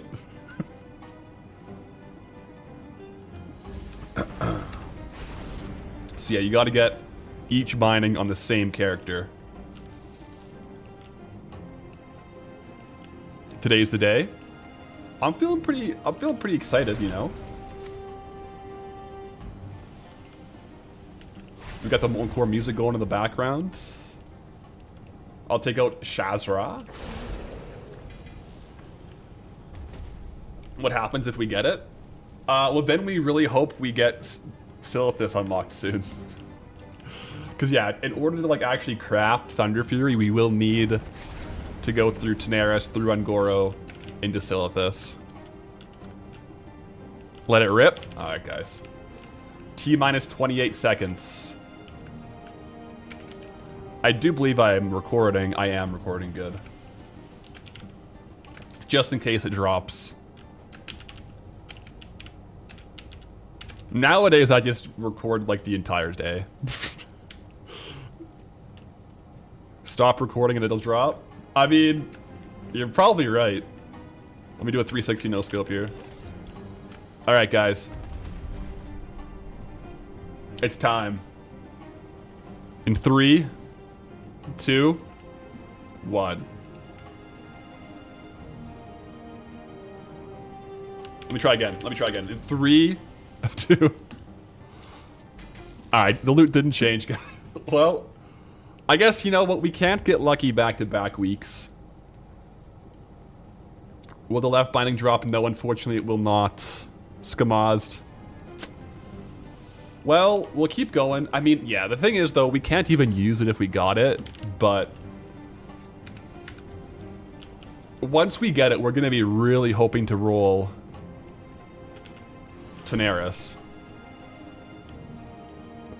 It would be objectively extremely hype if we didn't get it until we got Silithus unlocked.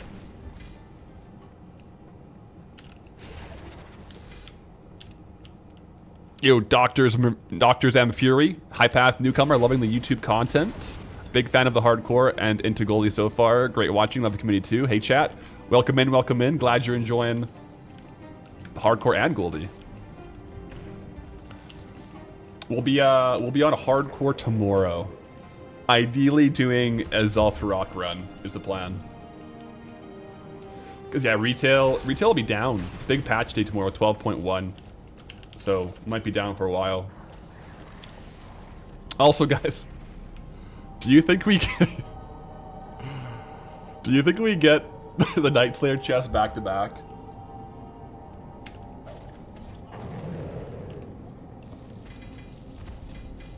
Okay. I'm not gonna lie, I'll be pretty sad if we got it again instantly. We did not, it did not drop again, okay. Alright. Thankfully. That would have kind of felt a little bit bad. I'm not gonna lie. Believed. I thought for sure it would drop.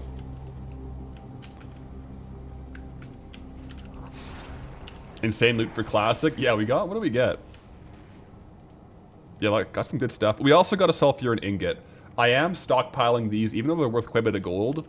I have 11. I forget how many I need to craft everything, though. But since you literally only get them off of Golem Egg, I'm just stockpiling them in case I need them for crafting. Versus, like, if I sold them all, it'd be like 2,000 gold. But since we're self-found, we can't buy those on the auction house. We just want to keep them ready. Stockpiled.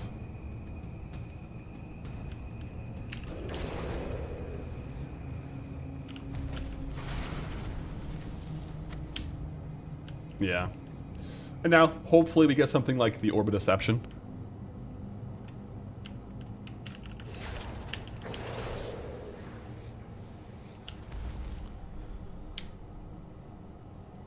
You need 8 for the Sulfuran Hammer. Yeah, how do you get the pattern for the Sulfuran Hammer again? I actually don't remember.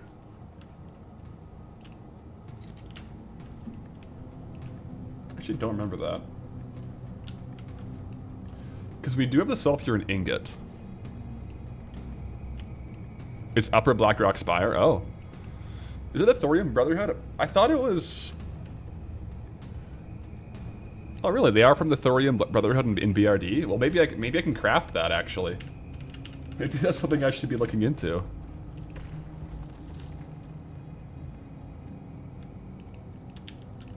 Because we do have a crafting alt blacksmith.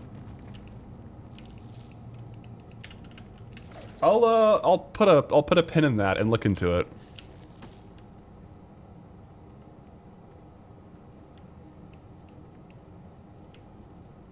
After watching the last Goldbound episode, farmed the centaurs and 1,000 needles and got the saber dropped.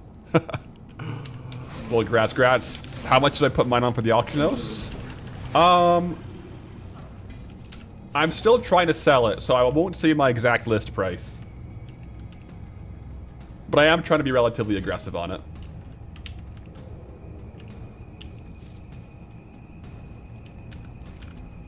It's in the BRD bar, at least on Classic. Because I got all the Dark Iron recipes from Blackrock Depths. I don't think I saw the Thunder Fear or the Sulfuran Hammer ones, but maybe it's there.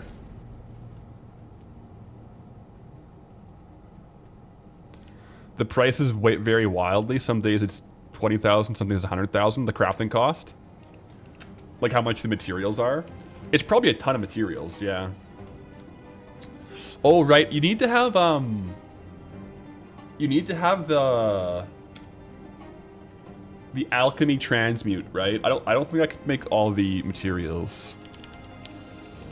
Cause yeah, let me just look it up real quick. Sulfuran Hammer, wow.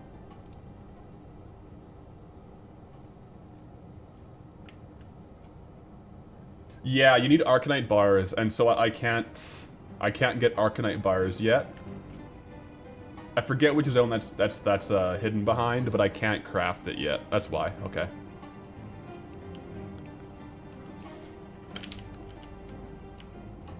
Greetings, traveler. Tanaris? It was either Tanaris or Winter Spring. I can't remember. There's a couple cool things between both those zones. Yeah, I always forget between those two Ransom. Tanaris and Winter Spring are both big unlocks, though.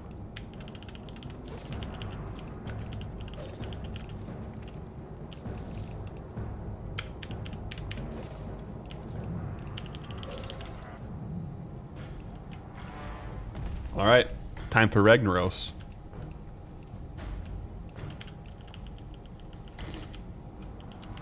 Tanaris it is. Okay, So, hey, I mean, that's a bonus for Daenerys. Like, we have it on the spinner. So I think potentially, at least before, like, looking into more things, if we get Daenerys, we might be able to start crafting Saltstone and Hammer and get Hand of Reg on the crafting alt.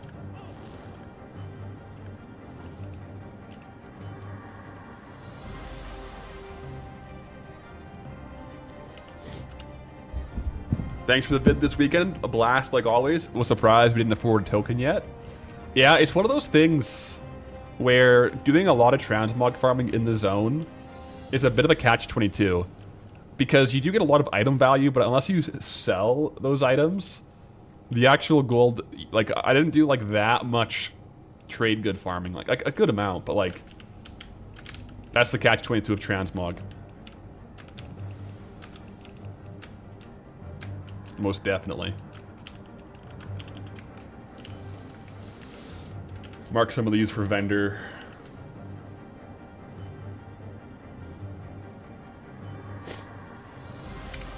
You just completed Night Slayer set? Yo, grass. We're matching then.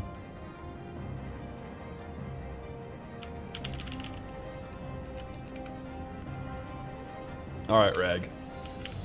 Only reason we're killing Reg now is, I guess, really for the BOE drops. Because he does have, like, quite a few BOEs. Like, blue BOEs, Orb Deception. Plus, it's just nice to have the stats page tracking Reg kills.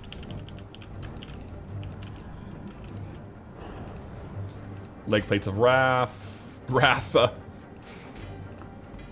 Alright, Sapphire and Scales. Yeah, like 1k.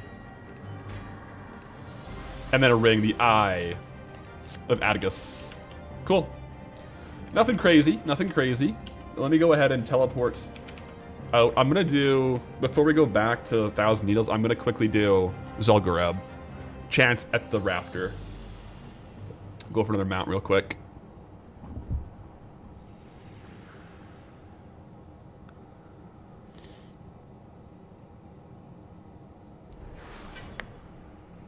Wait, Chug, your internet is still out and you got off the phone with your provider and they said it's because of vandalism, someone cut the fiber?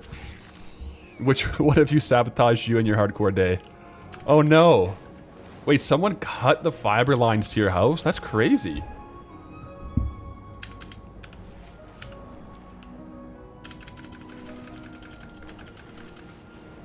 Man.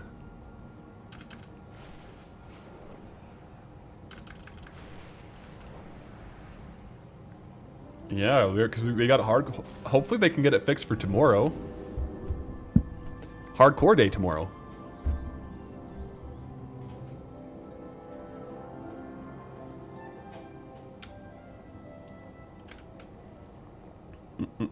Alright, so I'm going to go down to Zul'Gurub.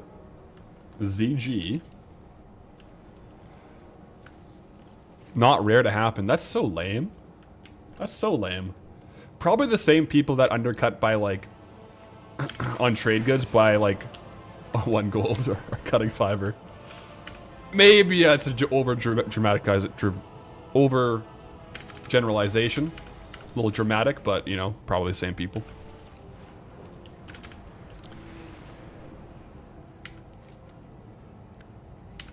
Well, hopefully they can get it up and running soon for you.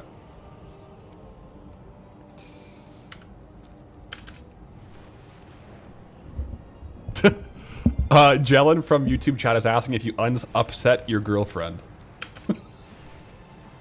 Maybe she wasn't happy with how much hardcore you were playing and cut the fiber lines yourself. Not my words.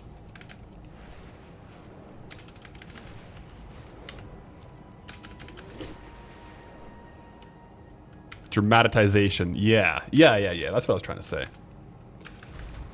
All right.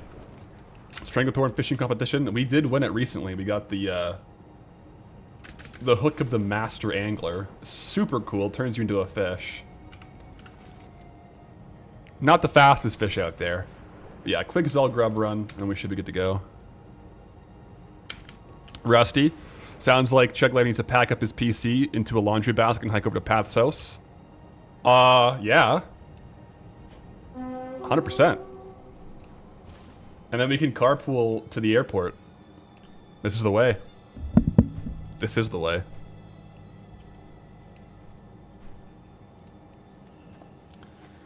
Little pre-Worlds one week training camp.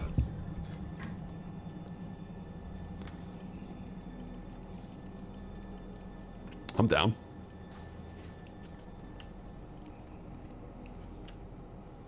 Oh, gotta swap dungeon difficulty to heroic real quick, guys. Heroic. Dungeon difficulty set to heroic. Okay. Wait, am I in the dungeon? Or did I not pass through? There we go. Don't forget to like the stream. Yo, thank you, thank you. Have we done raid clears yet? We just finished up raid clears. I'm doing our Azul Grub clear as well. Since we have skinning, may as well do it. And go for the Raptor. But raid clears are in the books. I'm just going to do one trash run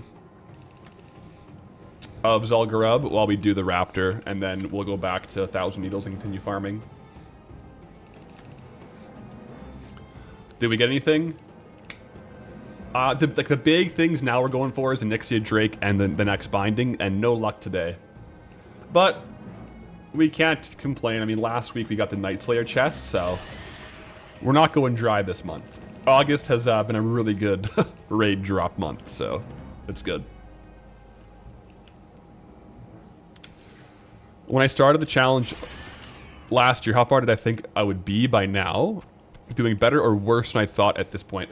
As far as total zones unlocked, I think, honestly,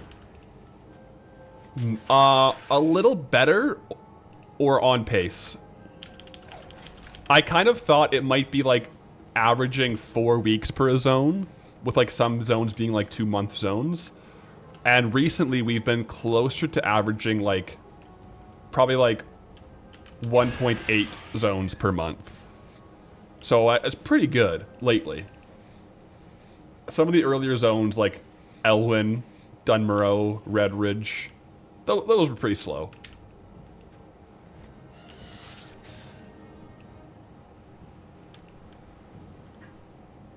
So I think we're doing a bit better or on pace. Yeah, Dunmorrow was rough. Dunmorrow, seriously rough.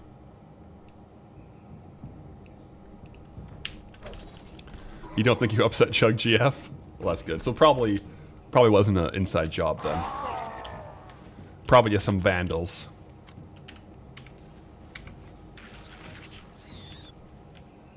Real quick, can I just not get hit by the boulders? So far, so good. Got it.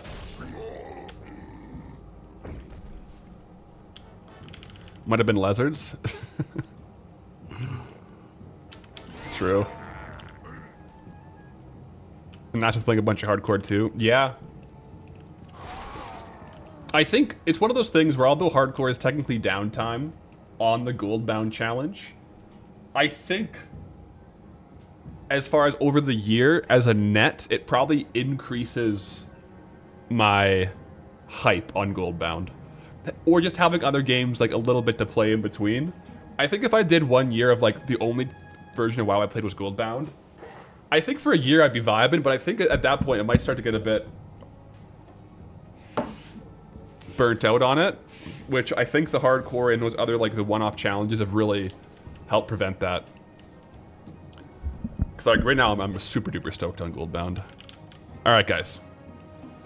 A chance at the mount here.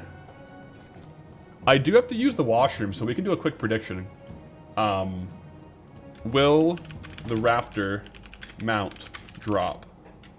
I'll do a 2-minute prediction on this one, guys, because I do have to use the washroom. I'll do it on YouTube and Twitch.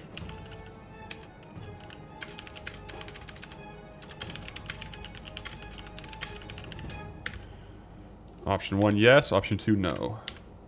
Start pool. Start prediction. Okay, guys. I'll be right back. I believe today's the day for the Raptor mount.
All right, guys.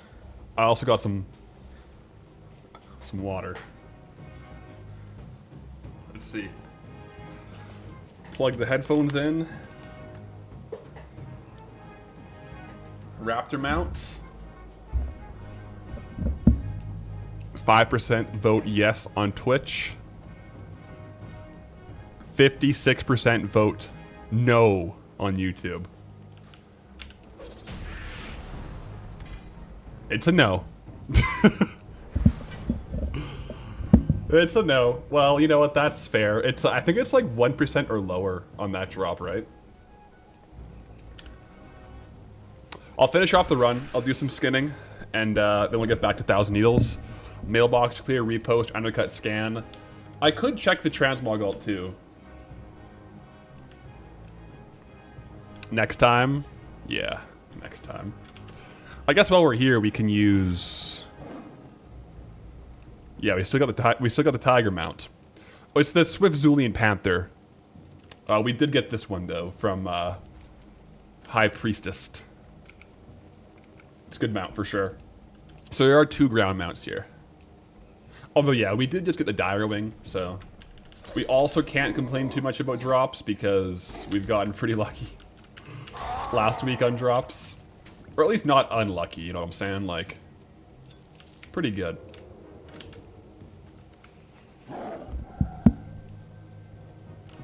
Looks good with a tier 1. It actually does. The thing is, unless we're in a dungeon or something like this, I'm generally not on my ground mount.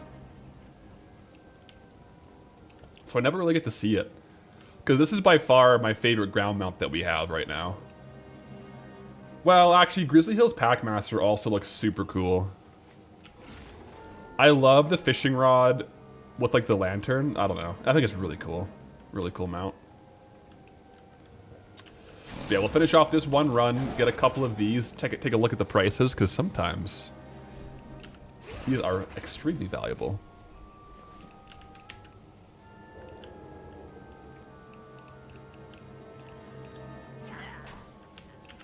It's been a minute since Stranglethorn. I feel like Stranglethorn Vale is a good zone that took... It felt like it took longer than expected. I think what ended up happening with Stranglethorn, I think Stranglethorn, we definitely had a couple like weekly uploads. And with like the weekly Goldbounds, I ended up playing less, editing more, so we make less progress. I think that's why it felt longer. Less grind time. Also, lots of transmog farming. That always drops the time too.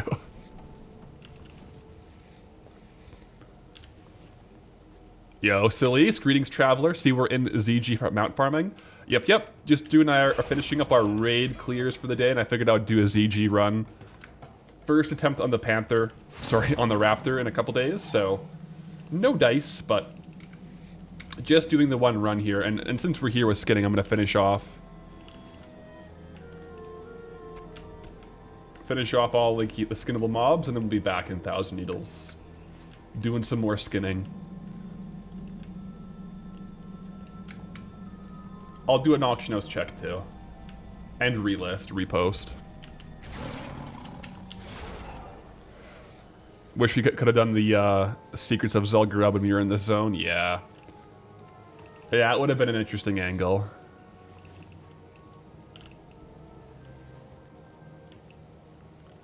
Do you think I could help? It would help my upload schedule if I hired an editor. That being said, does Chug know how to edit? I can't afford Chug, I'll tell you that. And then also, I think there's certain things that are... I've thought about this a lot. Like the hardcore series, an editor would speed things up a lot. Like VOD editing, editor would speed things up a lot. Goldbound, the editing process is the writing process, so it's very tied together. So I think an editor could help make things more polished and maybe save like 10-20% time. But on Goldbound particularly, just because of how integral like the storytelling and like the visual process is, an editor wouldn't save as much time.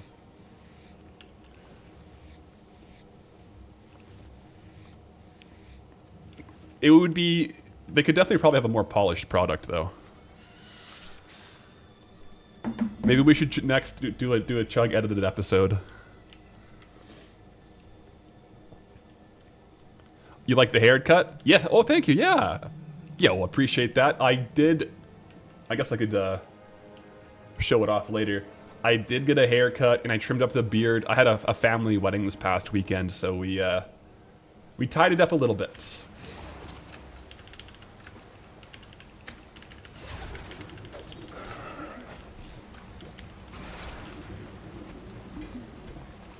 Will spend my life savings for a single chug edit. Fair. We'll do chug edit, but also chug voiceover. Like, we'll just let him... I don't know. Just celebrity edit.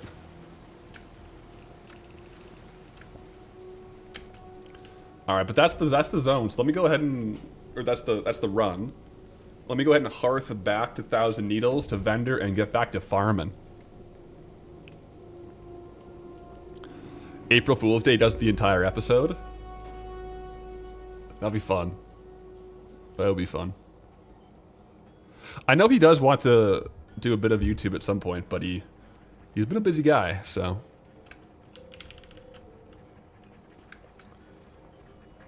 Alright. Let's clean up the bags here, guys.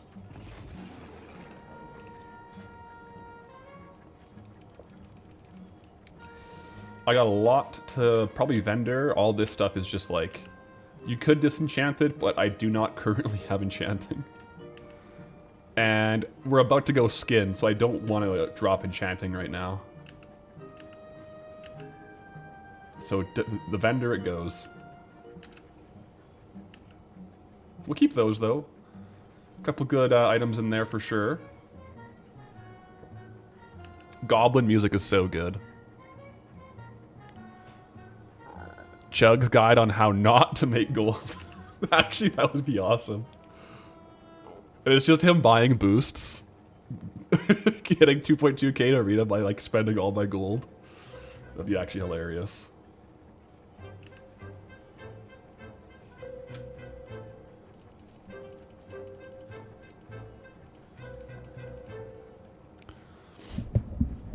Didn't notice a 200k gold until now. Spin today. We'll see where we get. I would say if we're not spinning today, we will definitely be spinning Wednesday.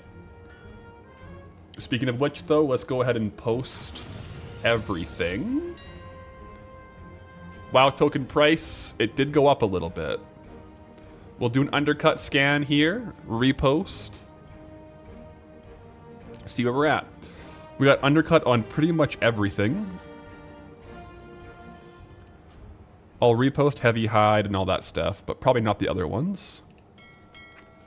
Yeah, we only have... Geez, we're not really... The sales really aren't coming through today, guys, so... We'll keep plugging away, though.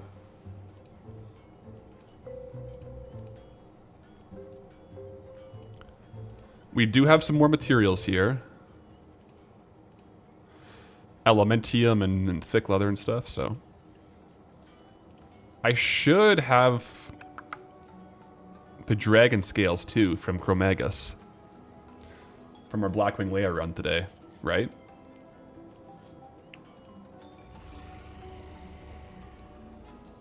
Do I think the next patch will have any major gold strats? I think probably. I think definitely for like current content gold farming. Like midnight current content stuff like crafting and chants. Whenever there's a new content coming out, like new raids, new gear, 100%. I don't think it'll impact our old zones too much. If anything, maybe more people are back playing the game, so maybe transmog and housing will move faster. Hopefully, start of midnight we moved a lot more transmog, so it's possible that we could have some indirect increases, but I don't think there'll be any like new farms. Or anything particularly crazy. I could be wrong, though, and we'll find out.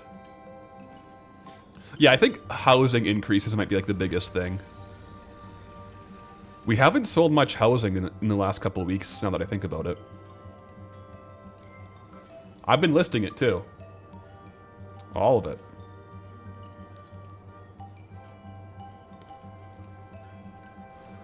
try to get all these like one-off items posted just so I can clear up the bags a little bit.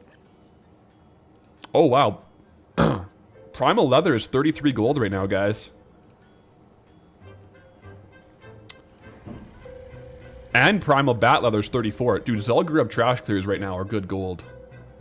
Really good gold, actually. Just in case anyone was curious about doing it themselves. But we're back. We're back. Quick clear here. Saltstone cave, and then we're doing turtles. Which expansion am I most hyped to unlock? I will say, I'm excited for all of them. But Wrath of the Lich King is gonna be epic. Oh wow, couple quick drops. Once we get Wrath, let me go back to my old spec, by the way.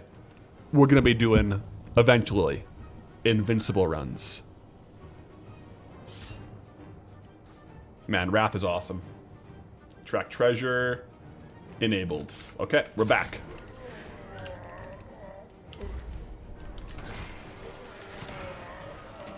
Ravager's shield, bunch of green drops.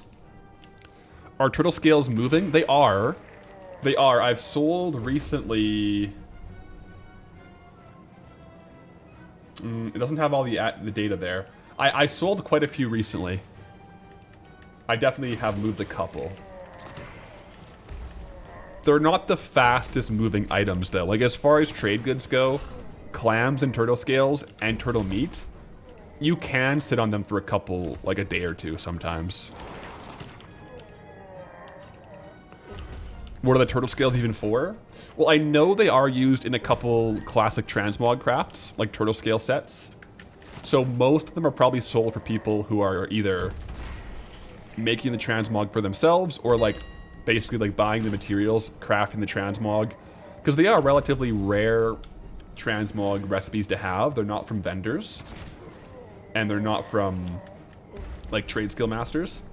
So probably most of the turtle scales are going into transmog crafts. There might be some other stuff too. But average daily sold is 570 on the region.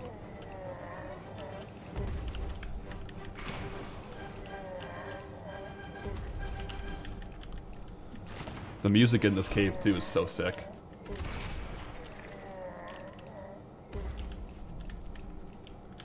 There we go. Alright, back to the turtles, and then we'll come back to the Saltstone cave. Do a big rotation. Yo, Drav, been watching the videos for tips on making gold. Honestly, the market on your RP server is a tad odd. Like a basic fish you can get from Midnight, sell better than rare. Yeah, I feel like RP servers in general have some pretty interesting markets. Some transmog, like transmog should be a good angle there. Also, uh-oh. I don't think we're the only one farming turtles today, guys. Something tells me we're not the only ones farming turtles out here. Uh-oh. It's a little concerning. I'll see if the other island is up.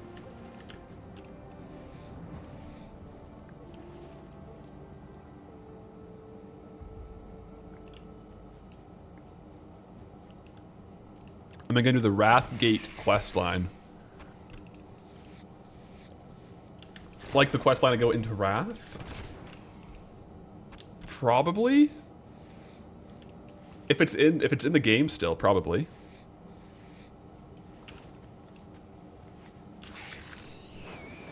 Go war mode on. Maybe once we have a PvP vendor. Let me see if these guys are up here. Wrathgate questline was removed, apparently. So I guess we won't. Oh yeah, someone's definitely farming here.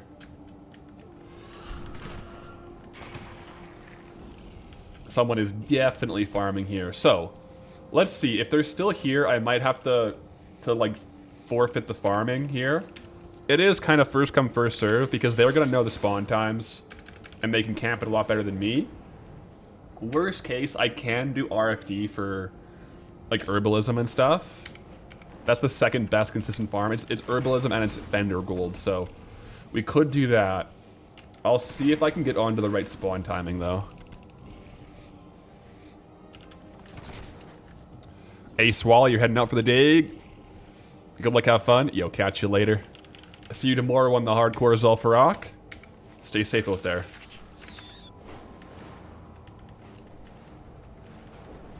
Stay safe out there.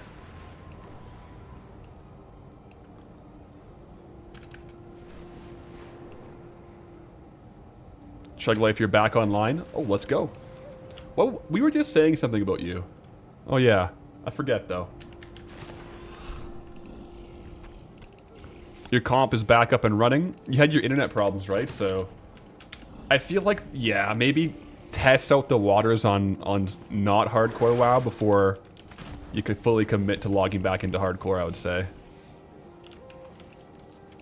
It's probably a good call.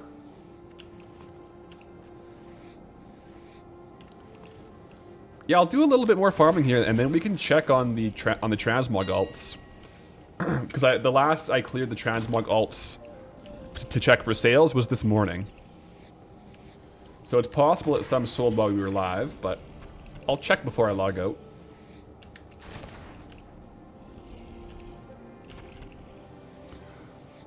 What were you talking about, you? Someone, we were talking about editors, and someone asked if you knew how to edit. And I said, I don't think I can afford Chug Life as an editor. But then we were joking that you should edit it like an April Fool's episode or something.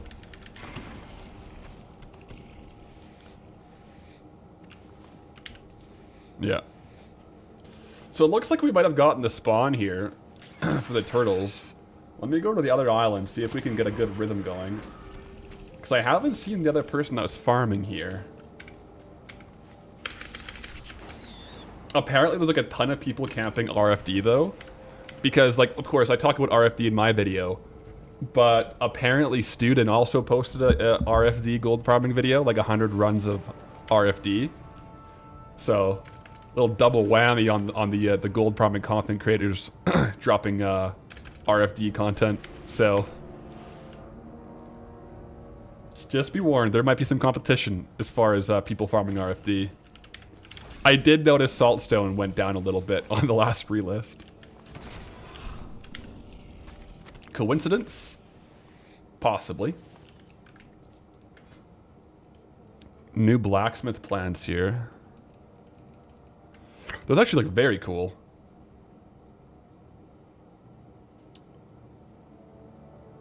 Blue glittering axe. That might be really good to put onto my blacksmithing transmog alt. Blue glittering axe.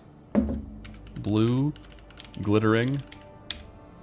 Yeah, that's a really good transmog piece. We'll definitely put this recipe onto the blacksmith. That's awesome. Really good to have on our blacksmith character. Sweet. GS Bet, greetings traveler. Doing well. Timmy, any bindings? You had to run errands? We went dry this week. No bindings, no raptor, no Onyxia mount, so better luck next week. We can't complain though, you know, we got such good drops last week. We got the new mount, we got the Night Slayer, so we'll let it be. We'll let it be.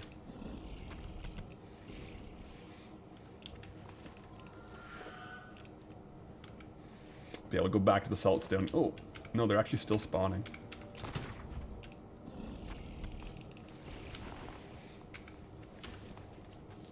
Alright, Saltstone, and then if I can time the next Turtle Island perfectly, that's ideal.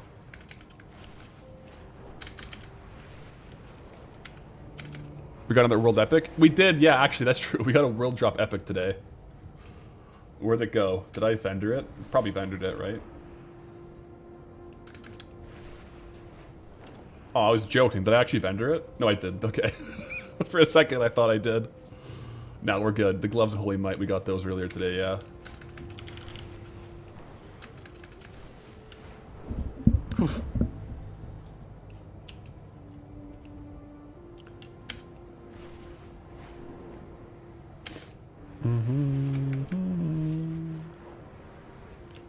Of all the potential zones for the next farm sound fun and challenging. Yeah, I think across the board it'll be really cool zones. I do think so. I don't even know, like Deadwind Pass is gonna be sick.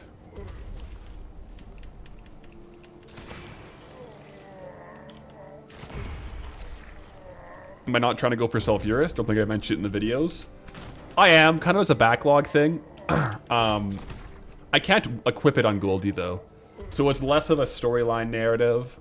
More of like, we'll try to craft it and probably put it onto our like blacksmithing crafting dwarf, who's a paladin.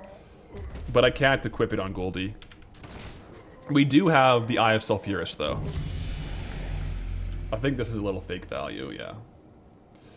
Yeah, I have the legendary component. The next thing we need to craft it, we were actually talking about it a bit earlier, is the pattern for the Arcanite Bar Transmute. Daenerys has the pattern for Arcanite Bar Transmute. Once we have that, I think we can technically craft the Sulfurous Hand of Rag. And then I don't know as far as quest lines, but yeah. We'll try to get it on our dwarf, I think.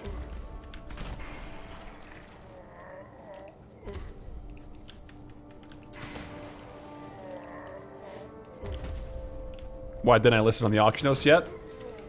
I just haven't logged over to the Transmog alt yet. I'll probably mail everything over whenever I check him and post it up.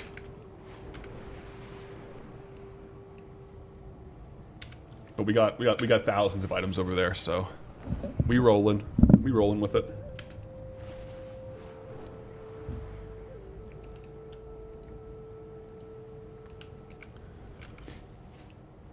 Alney Milk, greetings, traveler. Oh geez, these guys are still not spawned, okay. We'll do the classic skinning technique of going over the whole zone, maybe. For the gold.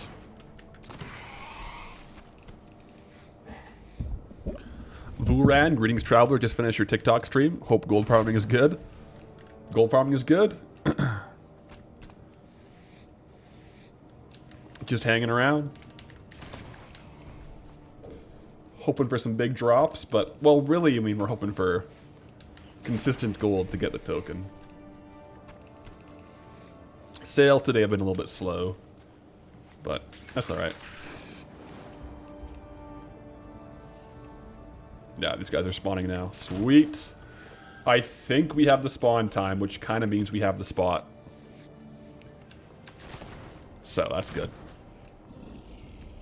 Yo, T-Bone Joe, greetings, traveler, with a Twitch Prime.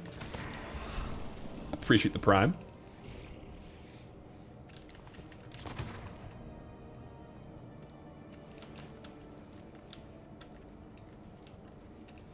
Try getting the torrents. If only.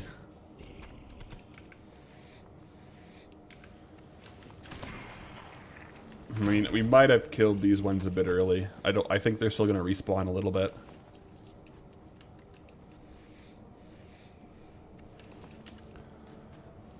How awful is caster leveling in hardcore? I don't think it's awful. It's definitely a different playstyle. Some casters have like a really fun playstyle though. It's definitely different than like Paladin. If you look at a caster versus something like a Paladin. It can be a lot of fun though. Like Warlock in hardcore is like really cool.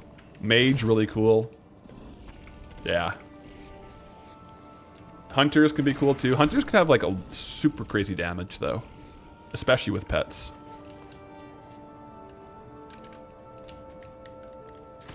Mage is great. Enjoy mage leveling, yeah. I think in Classic there's no awful leveling, like leveling class or like type of class. There's definitely different experiences though. And so some people, like, you know, think paladin leveling is awful because you're just, like, auto-attacking. But, yeah.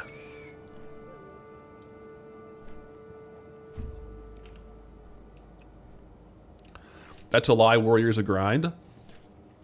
Well, I think warrior playstyle to some is, like, the most fun, though. Because it's, like, you're on a razor edge, right? So I do think it is kind of... To some, would be, like, the most fun leveling. It definitely might be one of the hardest. But some people might like that.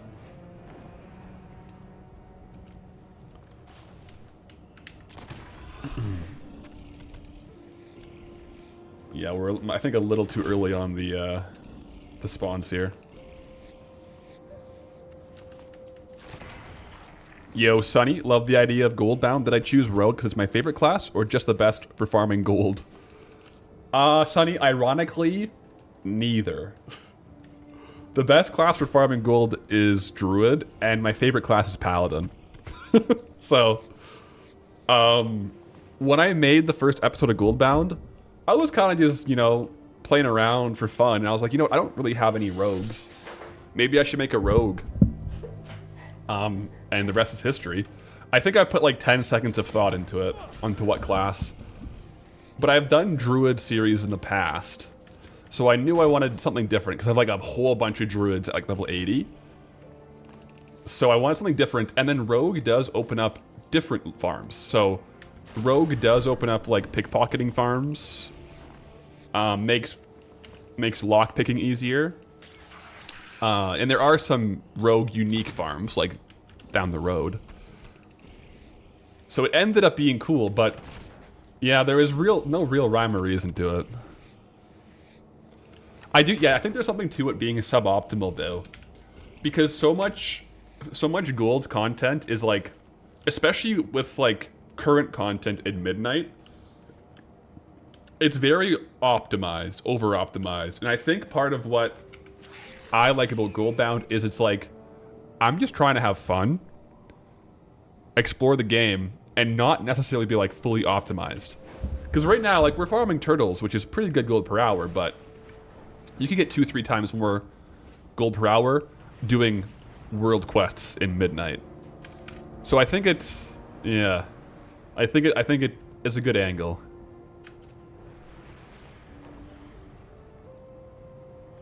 Oh, Lady Death, greetings, traveler. Lady Death, so before we started stream, you dropped 10 gifted subs this morning. I appreciate the 10 gifted. That was even before the starting soon screen. So, greetings, traveler. Welcome in, welcome in. Appreciate the support.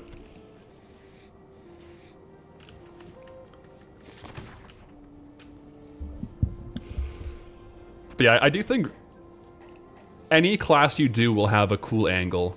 There's certain, like, Warlock has, like, Warlock-only farms. I don't know if every class has a class-specific farm. Rogue has, like, the most consistent one with pickpocketing. But any class can be used to make gold.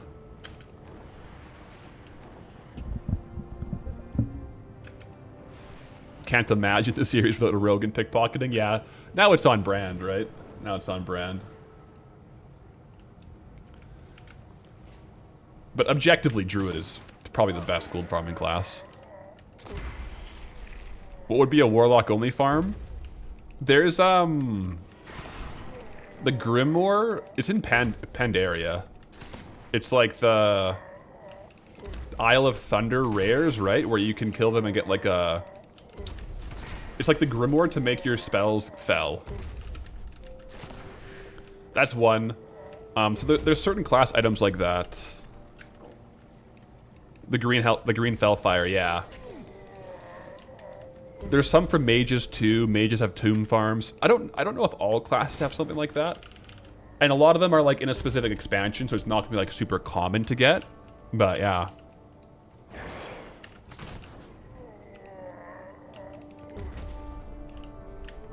Yeah, Mage has the tomb farm. Rogue has like the dice farms down the road too. So there's... Rogue might have the most class farms, actually. If you count pickpocketing as a class farm. Yeah, Sealed Tomb of the Lost Legion is the Warlock farm. A lot of gold goblins leave a Warlock camped on that island and just do like the rare loop once a day to try to get the tomb. Because the Sealed Tomb of the Lost Legion does sell for a lot of gold. Are there any Paladin specific farms? There might not be a Paladin farm. Yeah, maybe not.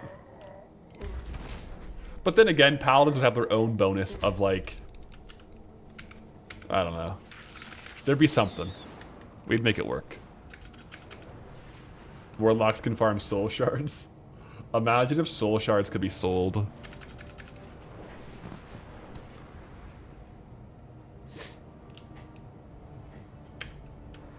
No DK farms either?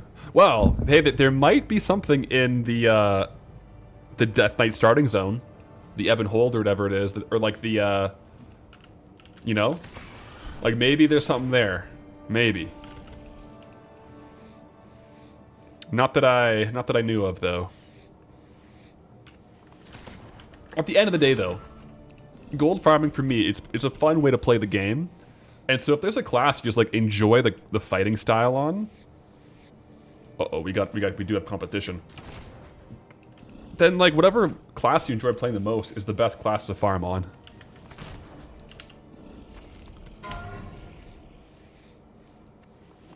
And this, yeah, we got some competition here. We have found the other farmer in the zone.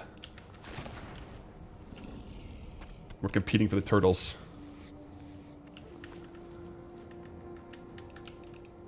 In hyperspawn caves, like the Saltstone cave, it doesn't matter if there's competition because you all get the kills. Challenge him to a 1v1. Well, he was level question mark, so he's level 90. I think I would get one shot.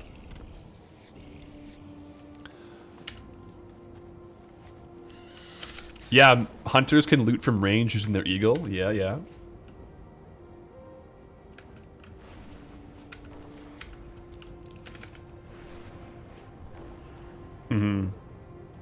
Do I think the Heavy Marauder Scimitar has a good chance to sell? Yeah, it's a good item. It's as good a transmog item you'll get for like how farmable it is. Like it will for sure eventually sell. It might not be a fast sell, but I guarantee, well, I don't guarantee you nothing, but we're gonna see that come through the auction house within a year for sure, I would say.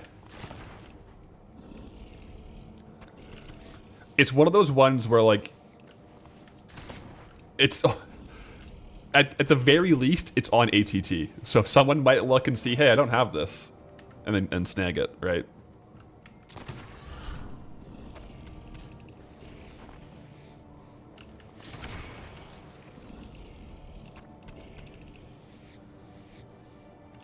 All the transmog from the zone will probably have a good gold long term. 100%. I like the transmog here.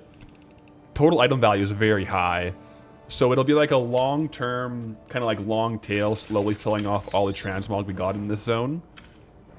So in like 2 or 3 zones, we'll probably be seeing some saltstone pieces getting sold. It'll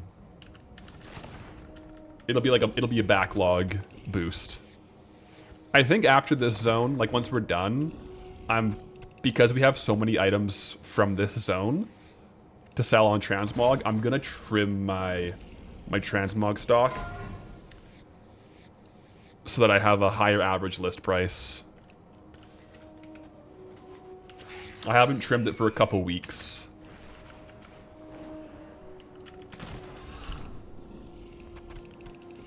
So I'll just like get disenchanting or just vendor everything too. What's current threshold? Generally speaking, 750 gold to 1,000. But a lot of times how it works with transmog is like when I send the item over to the alt, it looks like it'll sell for more than that. But at the end of the day, it ends up listing for like 300 gold. So even if like I send stuff that's like above my threshold, I'll go onto my transmog character and there'll be a whole bunch posted for below transmog. So I'll just go and cancel those and vendor them. But yeah, right now, unless it's going to be like listed for more than 750, It's a vendor. Because I have over 2,000 items now. And that's with pruning some of them.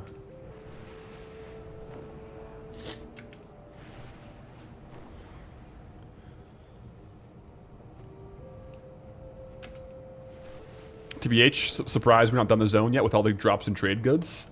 Yeah. The thing is, like, we did so much transmog farming that... and didn't sell any of it from the zone. Like, we have, like, 20,000 gold from transmog and 1,000 meals that actually sold. So a lot of our time that we spent farming, we don't have the gold realized yet. It's like a future investment, really.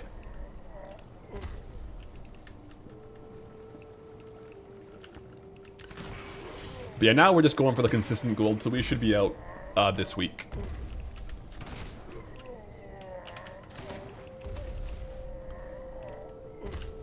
Because yeah, we didn't end up getting lucky on transmog sales. I mean, we sold the old world skull plate bracers, but that's backlog transmog again. Right? But it's kind of cool seeing the backlog build up, because recently, like the last couple zones, our backlog transmog has been pretty substantial as far as like gold each week. It's been pulling like 20 to like 60,000 gold per week on average.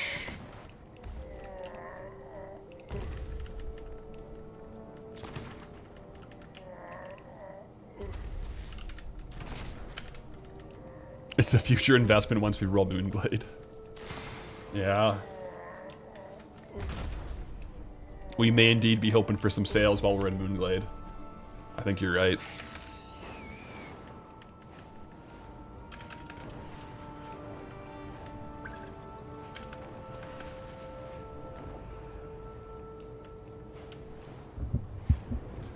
Bomansky is at the Night Slayer chest, you see? It indeed is. We actually got it last Monday. But we're rocking the full set now. We also have a lot of speed set. I wouldn't mind doing some some consistent like raw gold farming in RFD as well. To maybe get a full speed set. Because we're pretty close, right? Like we got... I vendored my speed set helm, I think, by accident. Or it might be in the bank. But we've got speed necklace, speed shoulders, speed cape. No speed chest. Double speed weapons. Speed gloves. Double speed rings. And a speed trinket. So we have like over half speed items. It's pretty good.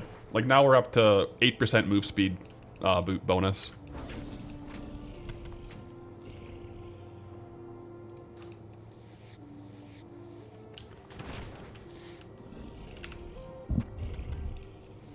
There's meta gems with speed. What expansion are they from? That'll be, yeah. I think that's down the road, right? I think that's down the road. Cause I can't buy them on the auction house. Mop, okay. I think that as we progress, yeah, the speed set and the meta will definitely like change over time. What we're using for speed boosts.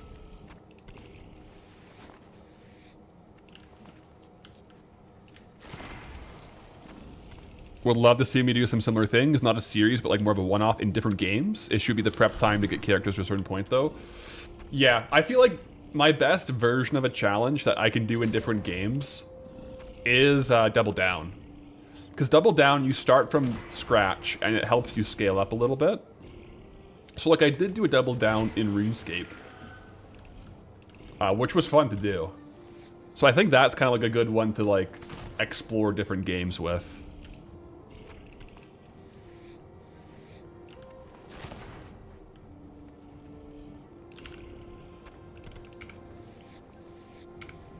We'll get this one turtle as well.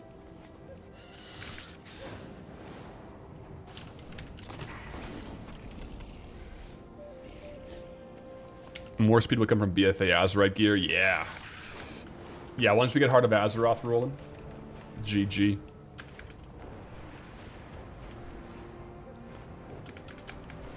Shit, the Moonglade is a regular zone, because we can walk into it regularly.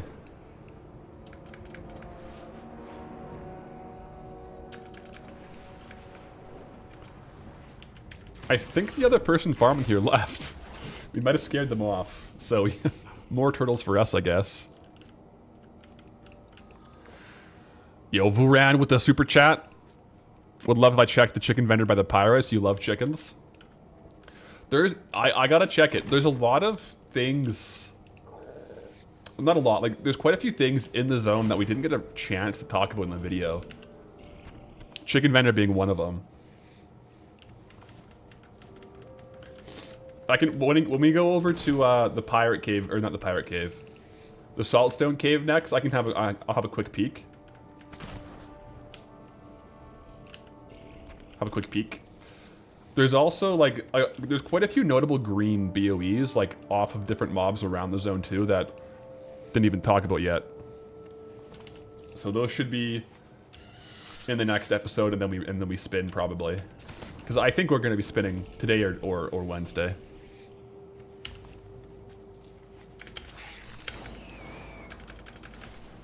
But yeah, no, there's like quite a few things that like would be worth looking at, I think, in this zone still.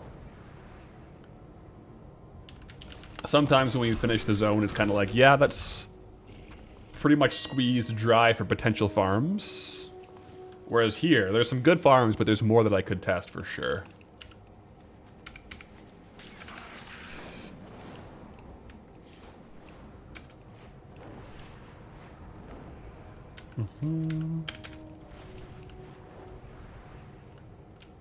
I think these turrets are down. Let's have a quick look. They're probably still respawning. All right, so pirate vendor. Is the vendor over here? Chicken vendor by the pirates. I haven't actually looked at them yet.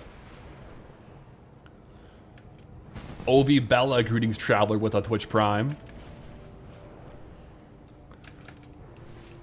Greetings traveler. It should show up here if I'm tracking. Oh, there's a chest. Wait, hold up. There's a treasure chest.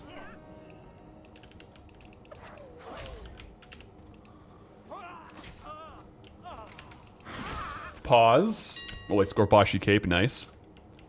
Silken treasure chest real quick. Alright. A headpiece, Cassandra's Grace, eh? Not bad. It's by the blue light. By the blue light. Blue light.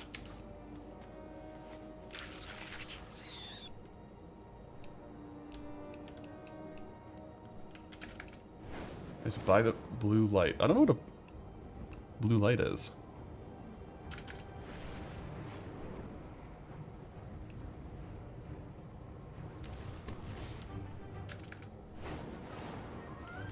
More south? Oh, down here. Okay, I see. I see this ring. Let me see.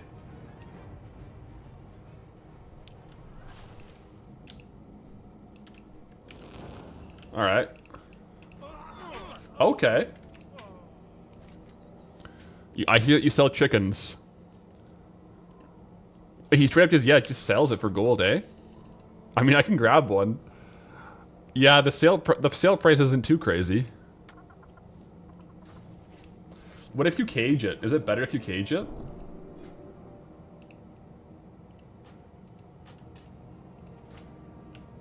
Like, yeah, actually, caging it is way better. Yeah. I mean, that's a good sale rate. I feel like it's on par with Donna Anthea. Let's go, chickens. That's kind of cool. You kill him though. I like that. Wait, he's a. Whoa, wait, Plucky Johnson right here. Can you just trade with a chicken? Oh yeah, you can. Cool. I like that. Quirky little area. Added in patch 4.0.3. Post 100 of them.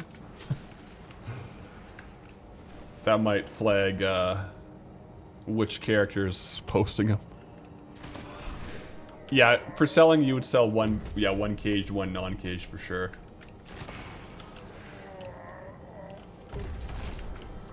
Non-caged has a higher sell rate though.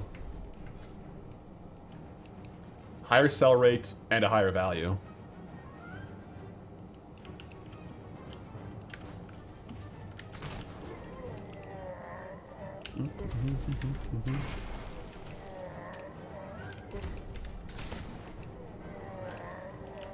The bat's shadow looks like a spider. Oh, really? I didn't notice that. Like my mount. Ain't great, but it's a fun Easter egg. Yeah, it's a cool. Good chicken egg. It's cool little vendors like that. 100%. There was a couple other vendors I wanted to check out later, though, too. I don't think there's anything crazy, but I think it's definitely worth popping in to have a look. When we check in mailboxes, we've done a couple checks today. I'll do a couple more turtles and do like an undercut and repost scan, see where we're at. The downside of the turtle farm compared to something like the arcane crystal farm or thorium farm, it's good value, but it does sell a bit slower.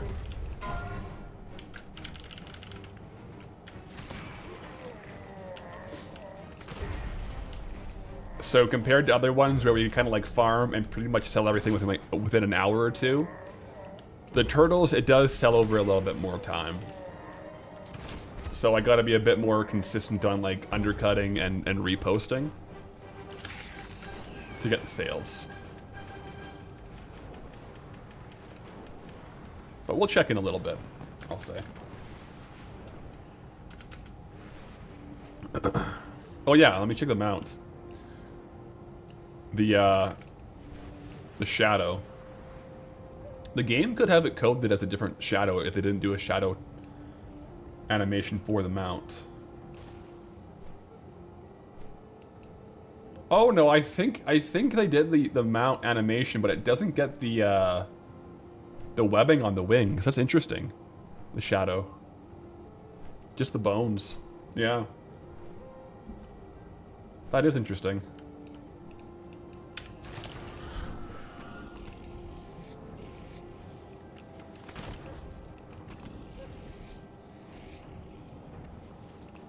Transparent wings, I guess so. Extra stealth.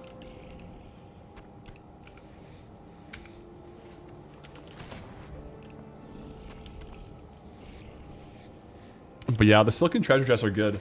I feel like I've seen probably fewer treasure chests in Thousand Needles than other zones. But they can definitely have good drops.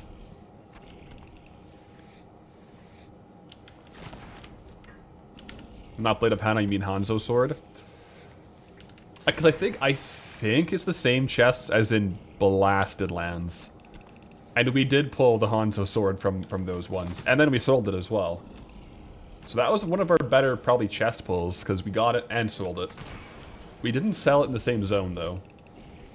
That was a backlog sale for sure. Still good, though. Still really good.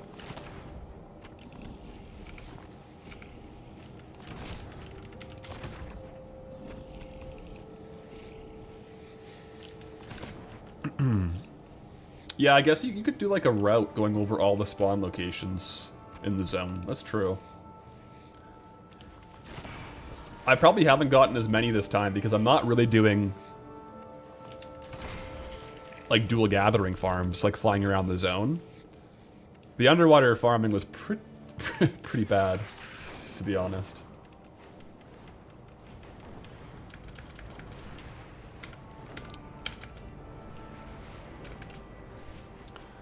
If I was picking the next zone from Elwyn on, what order would I use now looking back at it?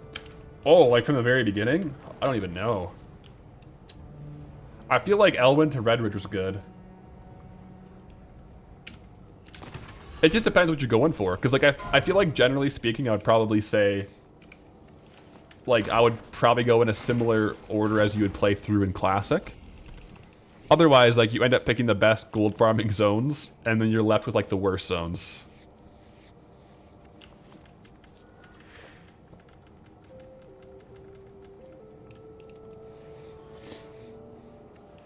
You quick checked, you get the Azurite shoulders like the 7th Legionnaire's leather in Arathi with the speed bonuses. Yeah, we've been killing the Arathi rares for the 7th Legion set. The only thing is, all the bonuses, like I have some in my bag actually. All the bonuses do require the Heart of Azeroth. So, to get the Azurite powers and like the boosts, we need to get the Heart of Azeroth, the necklace, which I don't think we can get until we're into BFA content.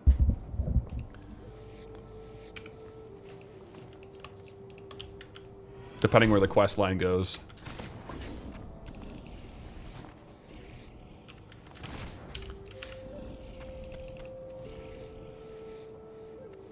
But we'll see, yeah, because yeah, if we can get it while we're in Silithus, I feel like at some point of the Heart of Azeroth questline definitely goes into like Stormwind or something. So it might be delayed a bit longer than Silithus, because I don't actually have Stormwind unlocked until I finish all of Eastern Kingdoms. So we'll see. We'll keep an eye on it, but it is on the radar. For now, I'm just collecting them. Like, I'm trying to kill all the rares every, like, 3 to 4 weeks whenever I can kill them. And just take it from there, you know? So we should be able to get the full set over time.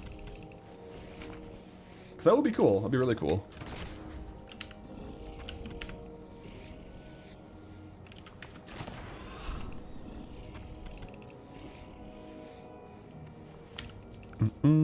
Yo, Pack, do I think I'll be a zone ruled today? I will be checking my transmog alt soon. So it's possible, but most likely Wednesday for zone spin, I would say, if I had to guess. But we'll do a repost here and see where we're at. I think token is going back up. Yeah, token's going back up.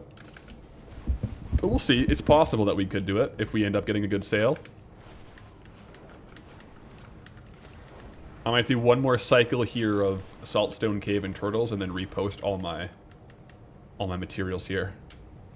I've sold 25, I mean, I've sold more, but like 25,000 gold in clans. I think some of that was before I stopped doing name changes though, so it got kind of skewed. Just a little bit skewed, I think.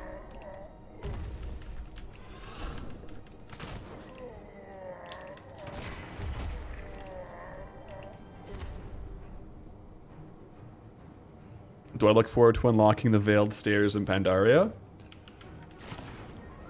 I think in general, I'm excited for Pandaria. I think it'll be fun. One thing about after Eastern Kingdoms and Kalimdor for Goldbound, it'll feel like we're speeding up a lot. Because right now, we have probably like what? 27 zones left in Eastern Kingdoms and Kalimdor. Whereas after that, Outland, what is there, 6 zones? So each expansion will feel like quite fast. Like we could theoretically finish each expansion within like 2 months. 2-3 months.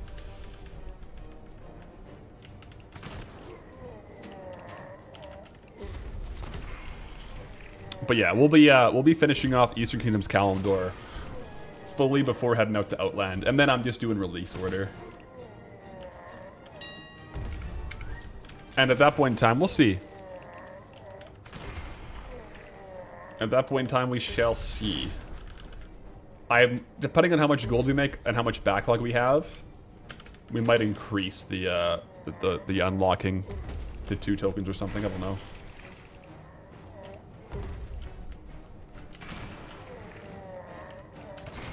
One token is still quite good though, because like, as far as like consistent gold, nothing is gonna beat 20,000 gold per hour in current content, unless there's like a crazy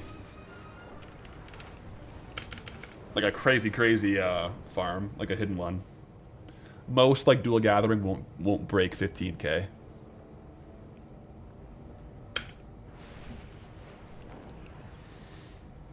Could add collections as part of each zone. I like just doing the gold. Maybe one day.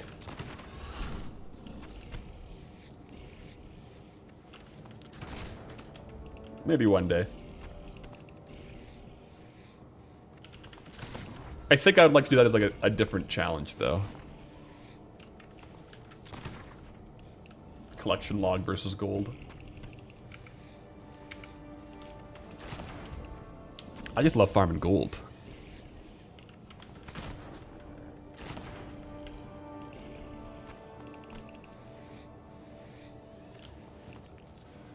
If the zone is really profitable, you could swap the token for a warband bank tab. I think that's true. But I do think that pretty soon we're going to have the next one, and there's only one more. So it'd only be like, it'd only work for like one, and it'd be like 2.5 mil. But yeah, we'll see. We'll assess the speed. I think it'll probably just be one token each. Because there's still so many zones. And a WoW token, like, it scales with the economy, so it's never going to be, like, instant. You know?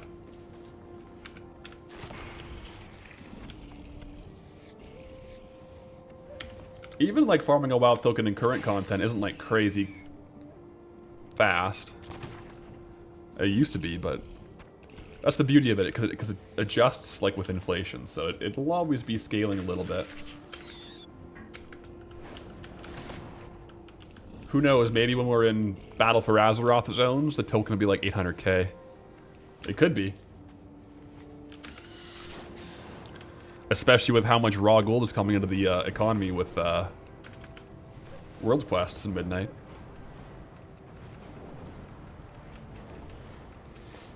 One thing I'm really excited for is once we're caught up with all the zones, because then Goldie, like, the series will not stop, but it'll pause until like the next expansion, and then we'll be able to just like theoretically, imagine we finished all the zones and finished the Midnight zones. We would then just wait for the next expansion, and then once this expansion comes out, like be leveling up in current expansion gold farming with the beginning of the expansion boom. That'll be really cool.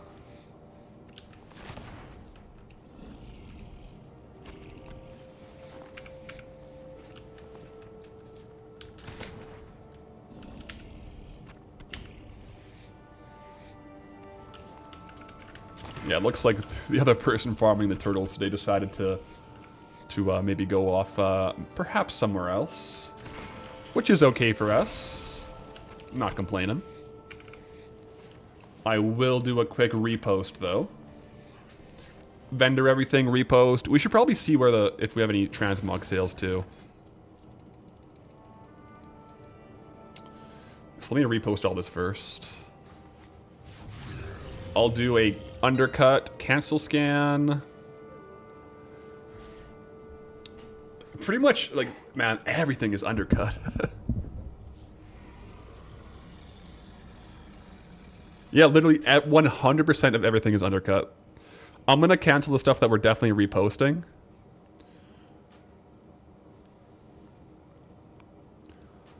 Like heavy hide, heavy leather. Some of the other ones that are like, we have like 4 up of, I'm not going to worry about reposting them. But definitely the stuff we're actively farming with the most quantity, I'll repost. So yeah, mailbox is at 4,000 gold. So some sales are coming through. Not enough to get us to the token though. Let me repost this stuff. Then I'll go double check the transmog alts real quick. Just so we know where we're at.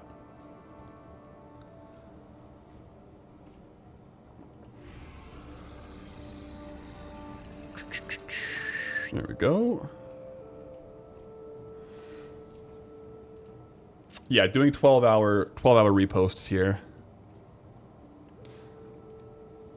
Warband bank tabs are the current gold sink. That's actually pretty true.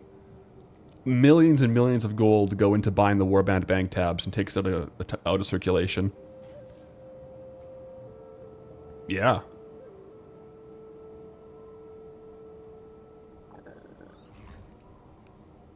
Okay. Alright guys, I gotta go. We'll log out. I gotta go full cam for a second because we're gonna be going on to some secret alts, so you can take a peep at the new haircut. You know, I probably have the hair bump, but we got the beard trim, haircut. Not shaved though. I didn't die in hardcore, so we're not shaved head. Stay tuned for tomorrow though. We're doing hardcore tomorrow. Zul'Farrak run as well, so it's a potentially a dangerous run. Let me real quick see if any of my transmog alts have a... I mean, none of them have a mailbox icon, so I don't think I sold anything, but let me just double check. Log in. See. Look at that looking sharp, yo. Appreciate that. Thank you very much. Had to get cleaned up for the wedding this past weekend. Alright, no sales here. Log out.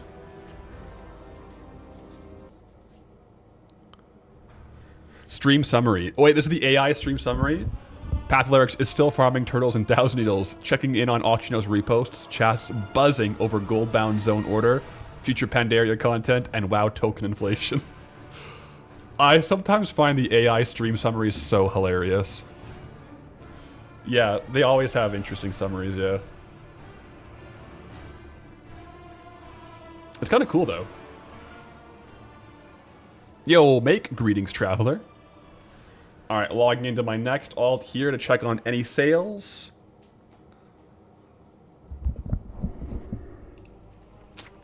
No, zero sales, guys. Not even a copper to talk about.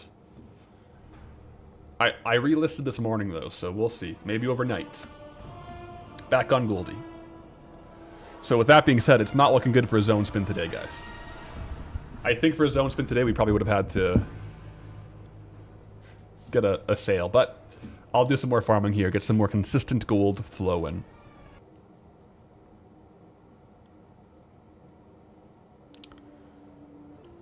Okay. Yeah, we got 4K here. Maybe a few more vendor items too. Yeah. I probably should have mailed this over to my alt to sell, but I'll do that off stream, I think.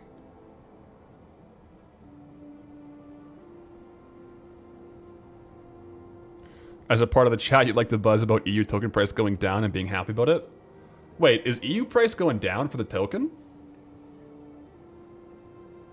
This is good news. Jade bracers, nice. Aurora bracers. These ones, I'm gonna vendor. I got so many of them. So many. Yeah, I got one of those. Just trying to make sure I'm not vendoring stuff I don't mean to vendor.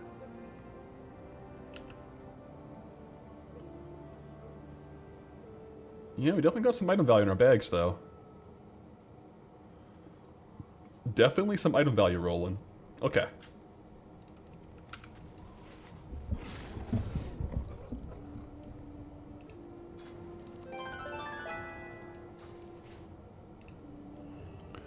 Good live stream. Yo, thank you.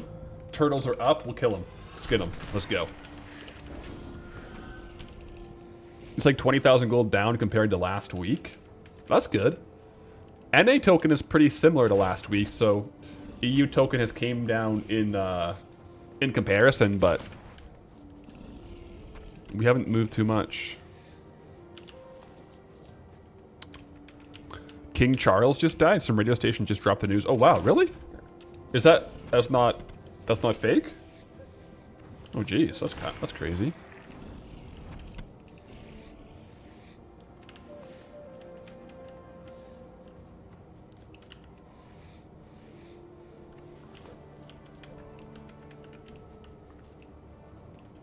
What nationality am I besides Canadian?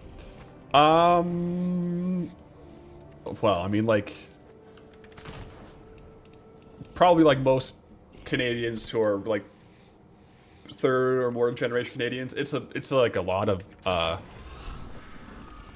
like European countries. The biggest would be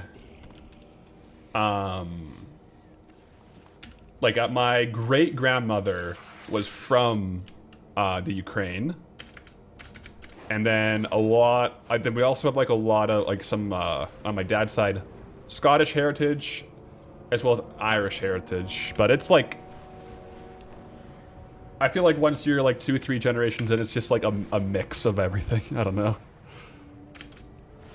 Not enough where I feel very identified with one.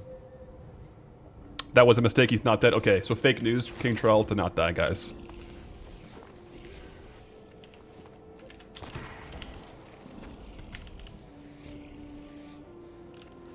There's a false alarm? Okay. False report from the news station? Okay. Played on radio station by mistake. That's wild. Wow. Okay.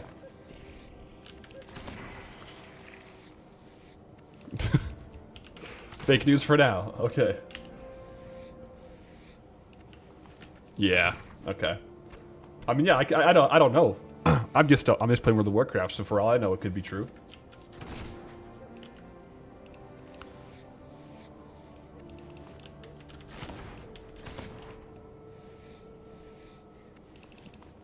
Just go to the BBC, they would have it first. Yeah, I feel like that's pretty fair.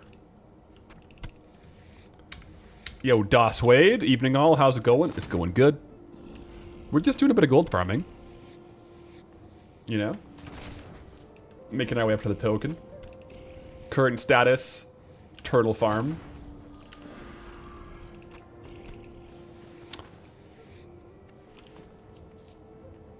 Nice, you're like me, you have a lot of European descendants. Yeah, like I think if you, I feel like the strongest percentage of like, if you trace my heritage is Ukrainian, is like the biggest piece of the puzzle. But it's just like a lot. Cause yeah, that's like the closest descendant who is like not living in Canada.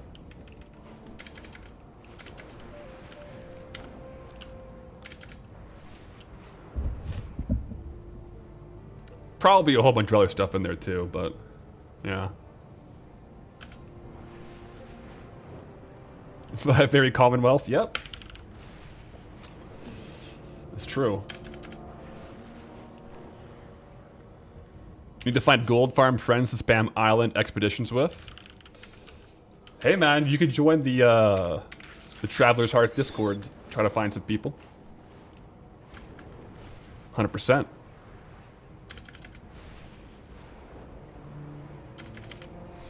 You're Irish and Scottish? That's cool. We definitely have a little bit of Irish and Scottish. I actually, when I was in Ireland last, we just found out, or connected some ties to, I think like 3 generations ago, some descendants like living in I forget which city in Ireland, so I went and visited. It was very cool. But I guess I could take one of those DNA tests and like get the percentage breakdown, but I have never taken one of those. It would kind of be cool to see, I guess.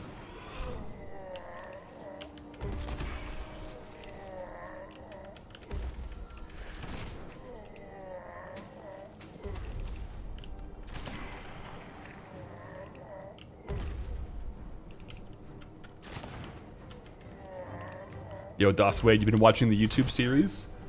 You all caught up and welcome into the lives.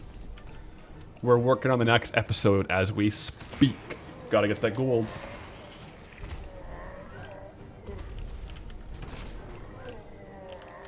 Mm-hmm.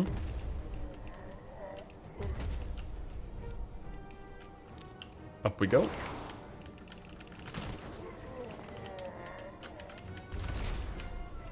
I do enjoy the Admiral's Den music. It's a little bit of a pick-me-up every time we run into the den. It's quite nice, actually.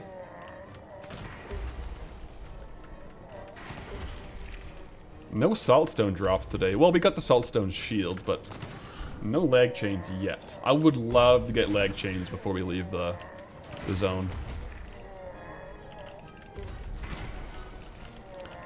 Great idea. Didn't realize that you had a Discord going. Yeah. Got it rolling.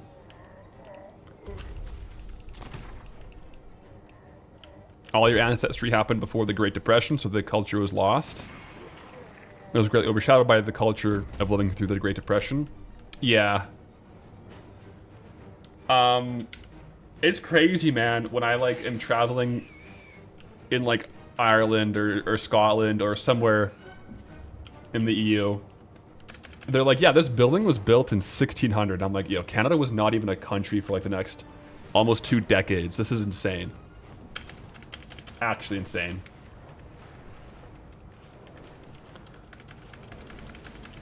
It's kind of crazy how recently Canada became a country when you think about it. Like, we're not even 200 years old.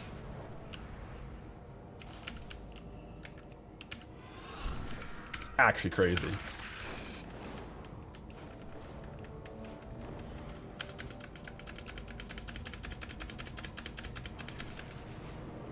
It's 60% Viking, but born in Poland, living in the USA. Let's go.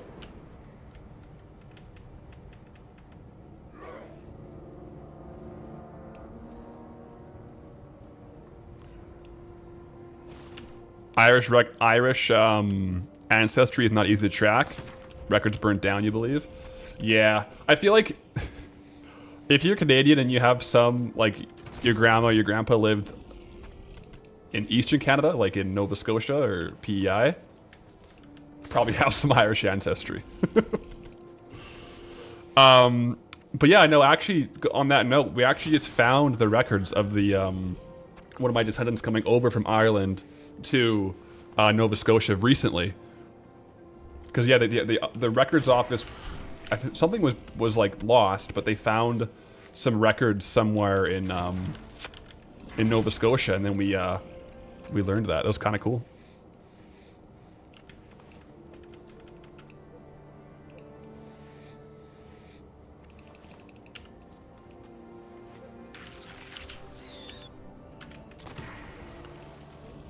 North Americans don't realize how old Europe is. Europeans don't realize how big North America is. That's fair, yeah. It's so cool, like... I don't know. Yeah, very different.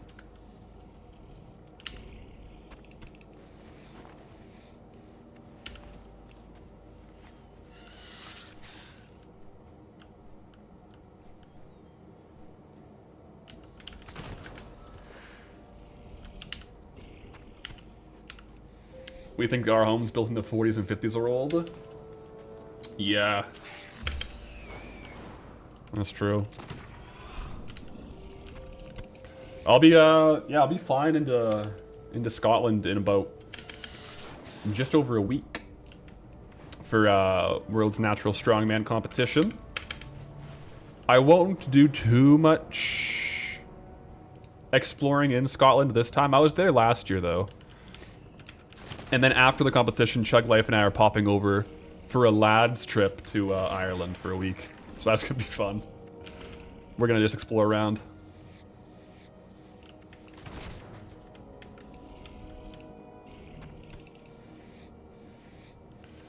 Your surname ancestors came over in the 1740s from York.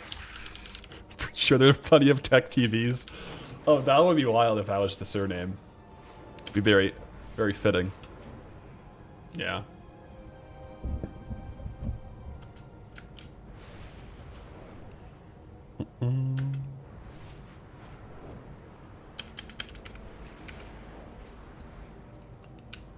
Are these ones up?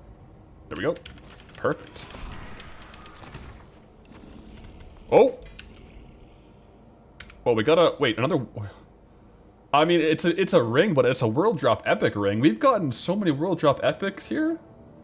Underworld Band? Oh my gosh.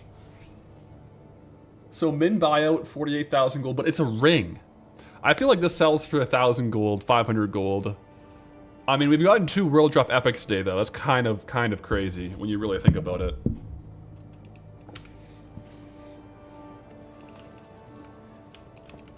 I mean, I'll take it. Oh, there's a lot of drops off like one turtle. Some people might collect it for the name. Yeah, maybe.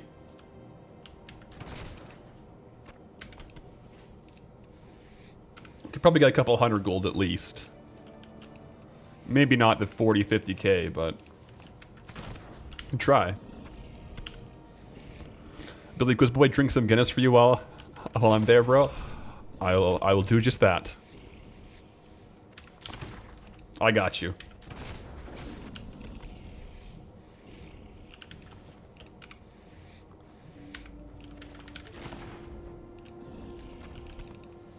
Yeah, we're what, 45,000 gold away?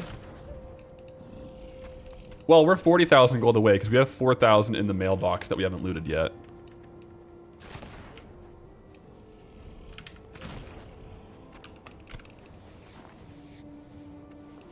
Yeah.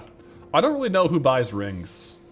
I know, like, there's certain rings, like Stendel's wedding band, that's, like, mostly for, like, RP servers, like, to, like, it's a wedding band.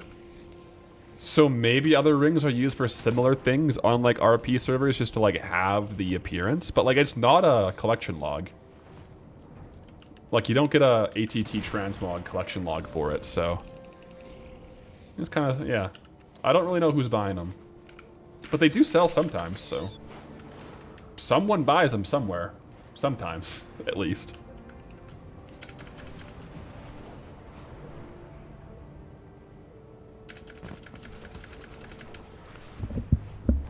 Yeah, that's true. You could I could just list it for a low amount and hope someone just snipes it.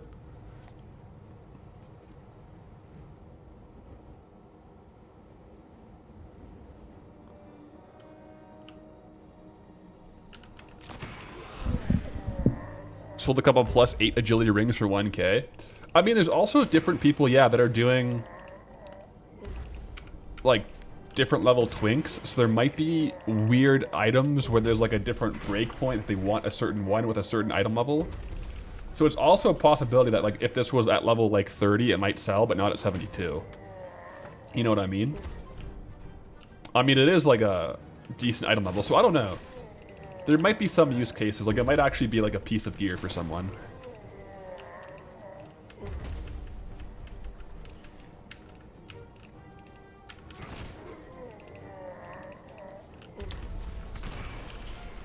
Yeah, because then with a twink character, they'd care more about like the item it's at, because depending on what level you were when you got it, there might be like an ideal level for it to be, I don't know.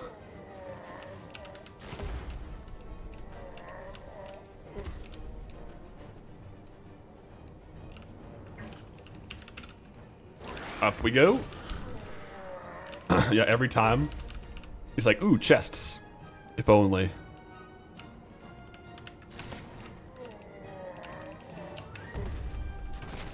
People who are twinking will server hop to get best in slot items for cheap price. Yeah. So, I mean, like, maybe there's some items that end up selling for that, but I feel like people don't really... Like, certain levels, yeah, they twink at, but... It's not as common anymore.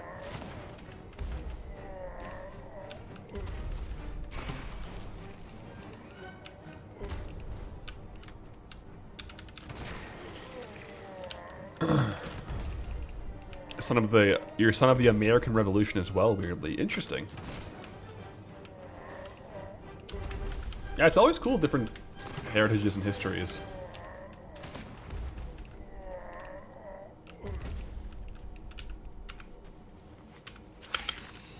What's the point of twinking in retail? There could be like a whole bunch of different reasons. The most common one I hear lately, it's mostly like around level 60 for speed set twinking. For like really high movement speed. So I don't think the ring would really be good for that too. But there might be other weird situations, like some people might be doing battlegrounds or like, I don't know. It's a good question.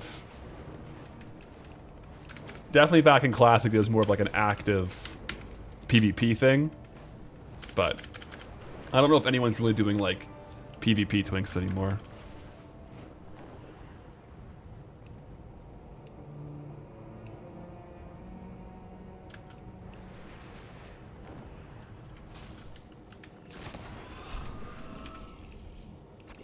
Oh.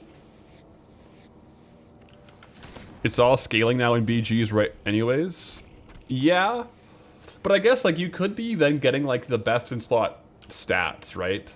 Because, like, if when you're leveling, your items scale up in BGs, you could just be twinking by going, like, straight versatility, like, and just, like, stack versatility gear or, like, certain things. But yeah, I don't think it's really done. I don't think people really do it anymore. I think historically in retail over the past couple expansions, people mostly make low, like, level twinks that are, like, 10 levels below max level. If there's, like, weird scaling where they can then solo heroic dungeons for people. But I think they relatively patched that by making it so you can't turn XP off if you're within 11 levels of max level. So, I don't know. There have been twinks in the past though, but it's usually for like dungeons and stuff that are like current content dungeons that you can just one-shot mobs. For the most part, I think it's basically dead. Oh, Rigo says level 11 Fury Warriors for time walking. They're fun to twink out. Yeah, and I guess like to a degree, it doesn't have to be PvP. But yeah, for time walking dungeons, there might be twinks. That's a good point. Speedrun people through time walking dungeons as a Fury Warrior. Could do.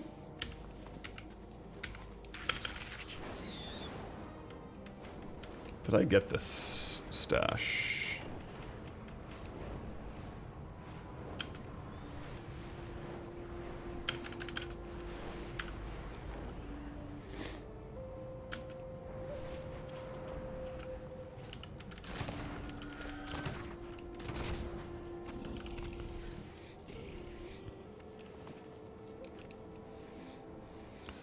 Yeah, but level 11 twink doesn't get a crap at level 80 ring though.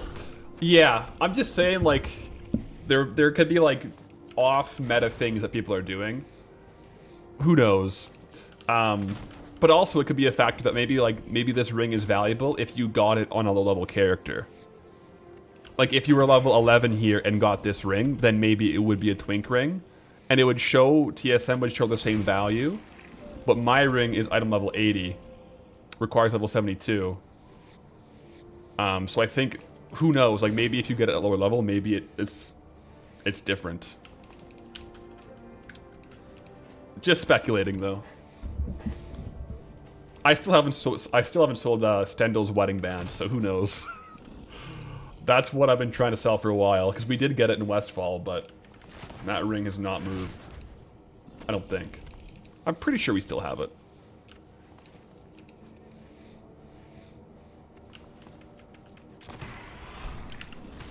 I think. I'll have to double check my alt. I'm pretty sure I still have that one though.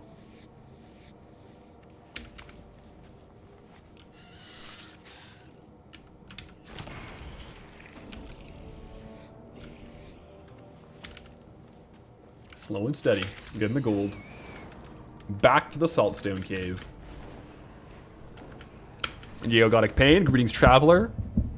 Got some wisdom for the day. Alright, let's see the one wisdom. One to be happier, better, or enlightened keeps you trapped in tomorrow. True liberation is the total cessation of wanting to be anything other than what is right now. Interesting. That sounds more religious, though. Doesn't it?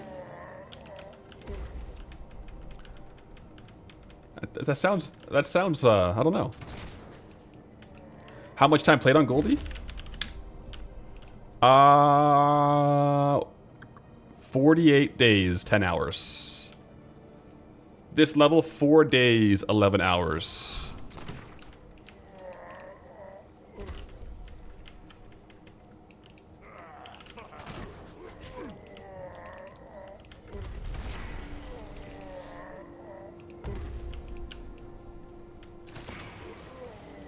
It's wise words that Buddha once said. Ah, okay. That makes sense. Yeah, yeah.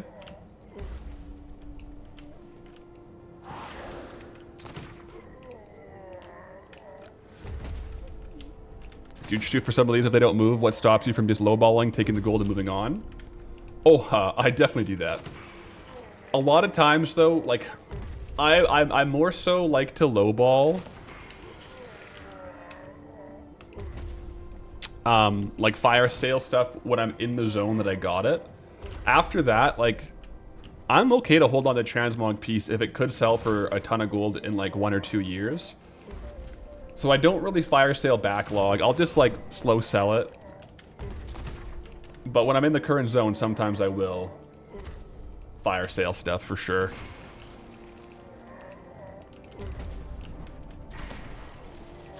But depends on the piece. I sometimes will make it like a different transmog group if it's like super duper old transmog. And then that'll be like on like a lower or like a fire sale transmog group that I want to sell stuff faster on. Yeah. Gold now is greater than gold later. And I agree, especially when I'm in the zone, but like I find it easier just to like set it and forget it with my backlog. Sounds like I have quite a complicated process. Not really, because like I have... It might sound complicated, but it's relatively simple, because I have 2 characters that sell transmog. One character is only transmog that I'm getting in the current zone. So I have a character right now that I send all my 1,000 needles transmog to. And I babysit that one a lot more, and I'll try to sell it for like fast prices. And then I just have a backlog transmog too, which is like all the old zones. So once we get out of 1,000 needles, I'll send all the 1,000 needles stuff to that character. And that's just like... I just list once a day. I don't really think about it too much.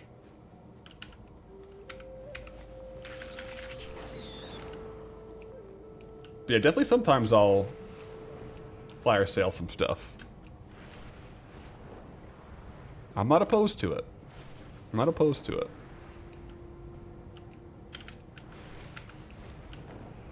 Back at the turtles here.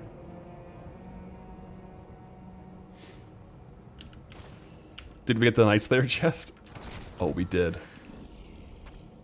Oh, we did.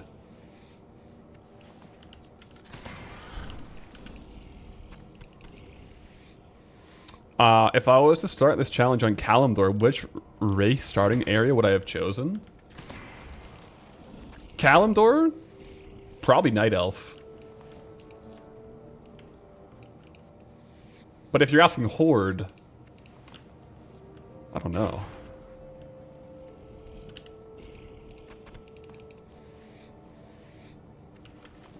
Yeah. I feel like if I went Horde, let me just think. If I went Horde, I don't think I ever would have gone Horde is the problem. I don't think I ever would have started Horde. If I did though, maybe Undead Rogue. Undead Rogue would be pretty cool.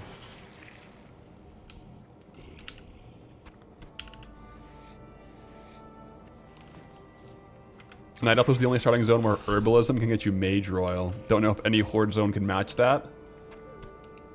I think Allimorph, true. I think Night Elf starting zone has its own problems though, because there's no minerals.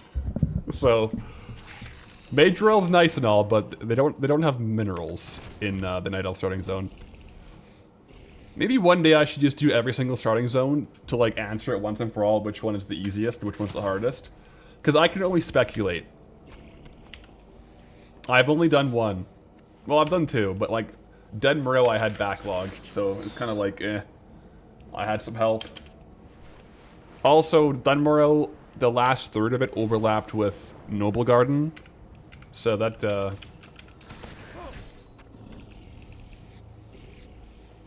definitely helped out.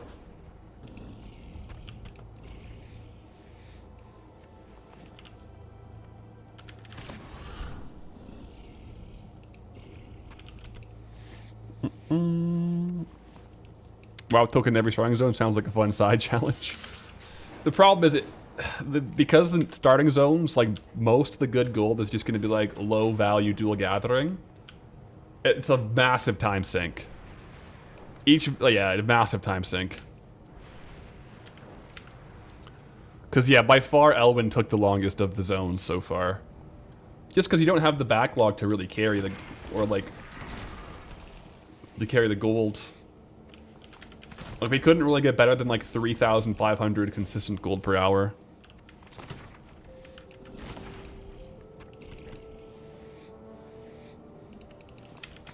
Yeah. I've heard some people say Tears Fall Glades is hard. My knee-jerk reaction is that it's probably one of the easier ones. And they know, like, if you've done Goldbound or like a Goldbound zone, you'll probably have a bias towards the one you've tried being the hardest. But I mean, the fact that it has Scarlet Monastery is pretty massive. Like, that's pretty big.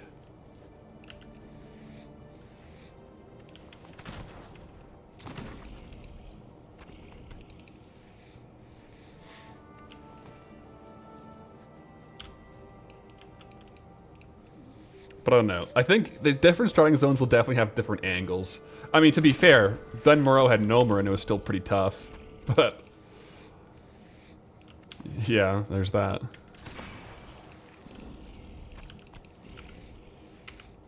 Goblin starting zone, yeah.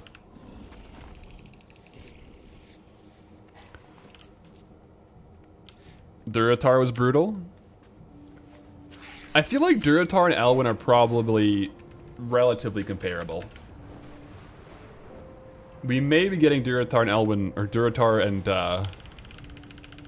Mulgore sooner than later too, depending on where we go, right? With our zone spins. So we shall see.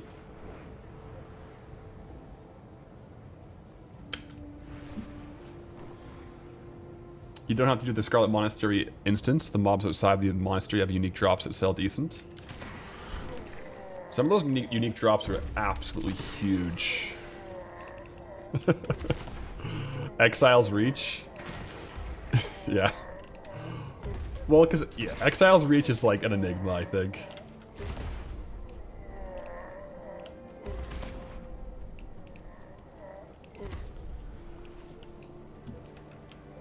Matters order as well. 100%, yeah. Any starting zone when you first start is so hard because you don't have anything else. And a lot of starting zones are going to be limited to like whatever the basic profession trainers are. Objectively, Elwyn has a lot of profession trainers in the zone. So Elwyn, like, you got alchemy, you got herb, you got skinning for like up to 300 level stuff. You can't do a lot with it because you only have base level herbs, but it is there.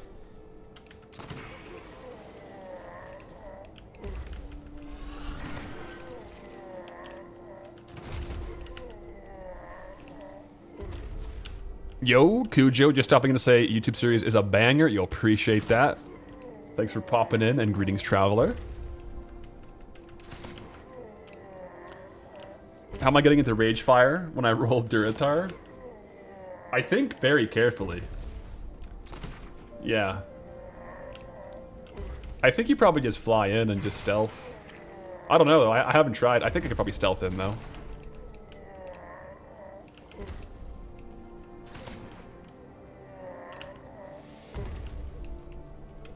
Corpse run in.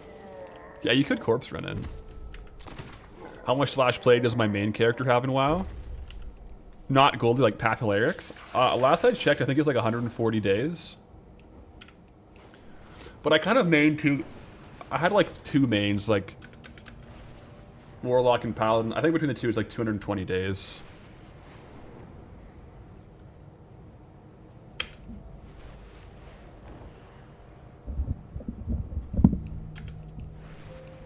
Aim carefully and stealth breaks fly. I feel like I'll probably do like one of these ones, like this. Watch this. So you go. And you're in. Bing, bang, boom. Let these guys respawn here for a sec. Path, you probably wanted to ask, as a strongman, have I ever met Eddie Hall and Brian Shaw? I've never met Eddie Hall and Brian Shaw. I've met, not super directly, but just like around the circuit in Canada, like Tristan Hoth, more of the Canadian guys, JF Caron. But I haven't actually met Eddie Hall and Brian Shaw in person. I did meet Rich Piana and Mike O'Hearn. I met them.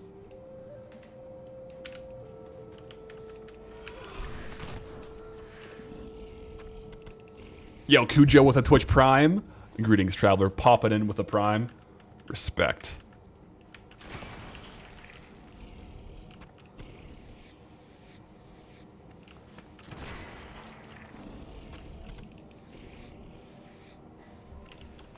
These guys are not respawning.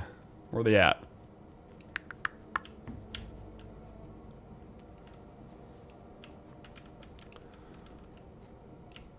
Yo, Ali Alloy Morph. Greetings, traveler with the Prime.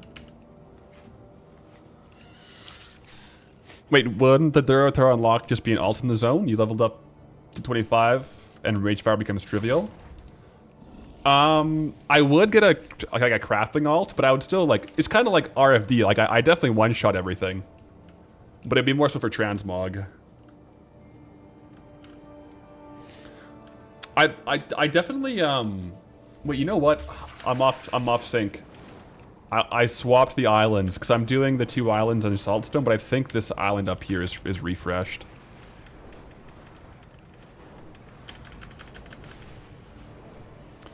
You know, Griffin's with the Twitch Prime as well. Yo, greetings, traveler. Loving the series. Thank you, thank you. Appreciate the support. Yeah. I messed up my orders. This is perfect here with these guys.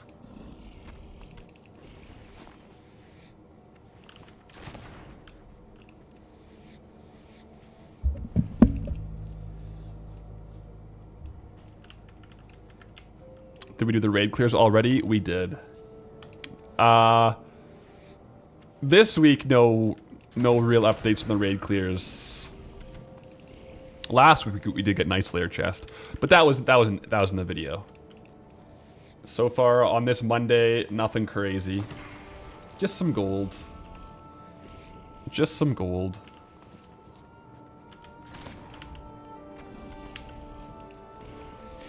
You were there when Eddie did the world record deadlifts? Wait, were you there in person? Oh, that would be intense. No, that would be an epic thing to watch. The 500 kilo. Wow. I was tuning in on the live stream for that one for sure. Yeah, now if I go back to this one, it should be ready to go. Let's see.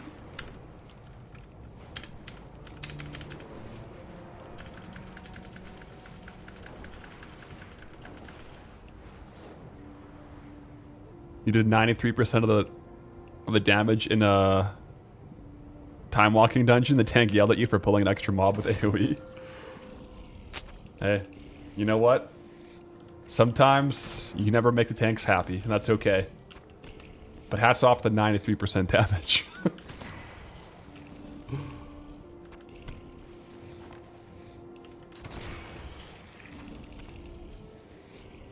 Yeah, there we go. These guys are up.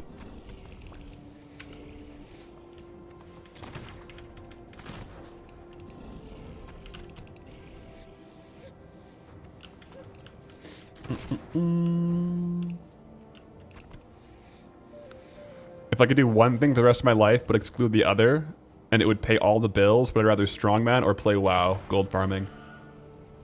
So if I... Is it what specifically WoW gold farming? So if I pick strongman, can I play WoW not gold farming, like classic WoW?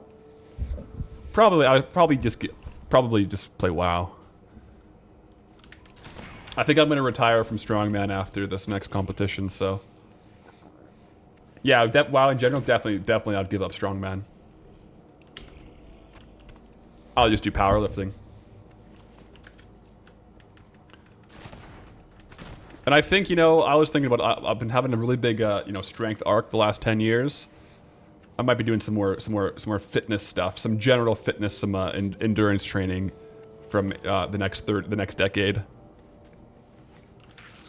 We shall see, though. But yeah, no, I think I wouldn't give up WoW. Yeah, we pick World of Warcraft there.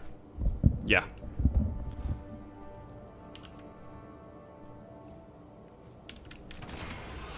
Gonna get a bike? I have a mountain bike. But no, I want to do. I got some plans in mind. Just some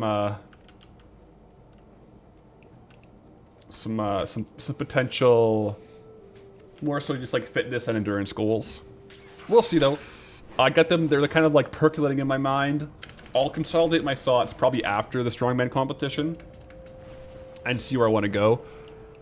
Because sometimes I can change things too.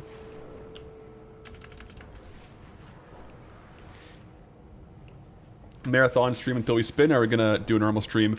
Today is regular. Wednesday, we'll see where we're at. We'll probably end up just farming until we spin on Wednesday. Doesn't look like we're gonna get there today. The prices in some of the turtle farm mats are down a little bit. They're not really selling super duper fast, so we'll do that here. Hyrox. I'm not opposed to it, but that probably won't be my primary goal. I got some thinking to do, but I got some ideas. Got some ideas for sure. I've had a good, I guess it's like 12 years of strength. And I'm not gonna stop lifting heavy, but like as far as like trying to compete at like a really high level, I think my body's a little bit tired. A little bit run down. I think World's Strongest Man is probably might be my peak. We'll see. We'll see how it goes after, but don't know if I can top that in the strength world. Because the good thing about powerlifting is, like, even if I'm not having it as like my primary goal, I can always compete in powerlifting at a lighter weight class. Like lose some body weight and still have fun competing, but not have it be like the one outcome I'm training for. More so a rounded, like, biking, running, lifting, just being healthy. Quick repost here. Well, I guess I can vendor everything off. Yeah.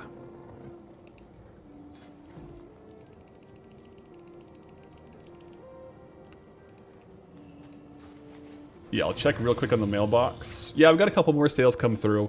Not enough for the token, though. But speaking of strongman, I do have a big training session today, so I got to pop off here before I do some editing, and then train. So that's a quick 4-hour stream today. We will be back online tomorrow, though. There's a lot of maintenance on retail, but classic should be up before I normally start stream. So tomorrow will be a hardcore day. Ideally, sell for rock is the plan. So we'll see. But GG's today, guys. So far, so good. I mean, not on the token. I'll do some more undercuts, some more farming, and hopefully we either have the token ready to go Wednesday morning, or we just like farm a couple hours and get it on Wednesday. But until next time, guys, we'll go with honor, friend.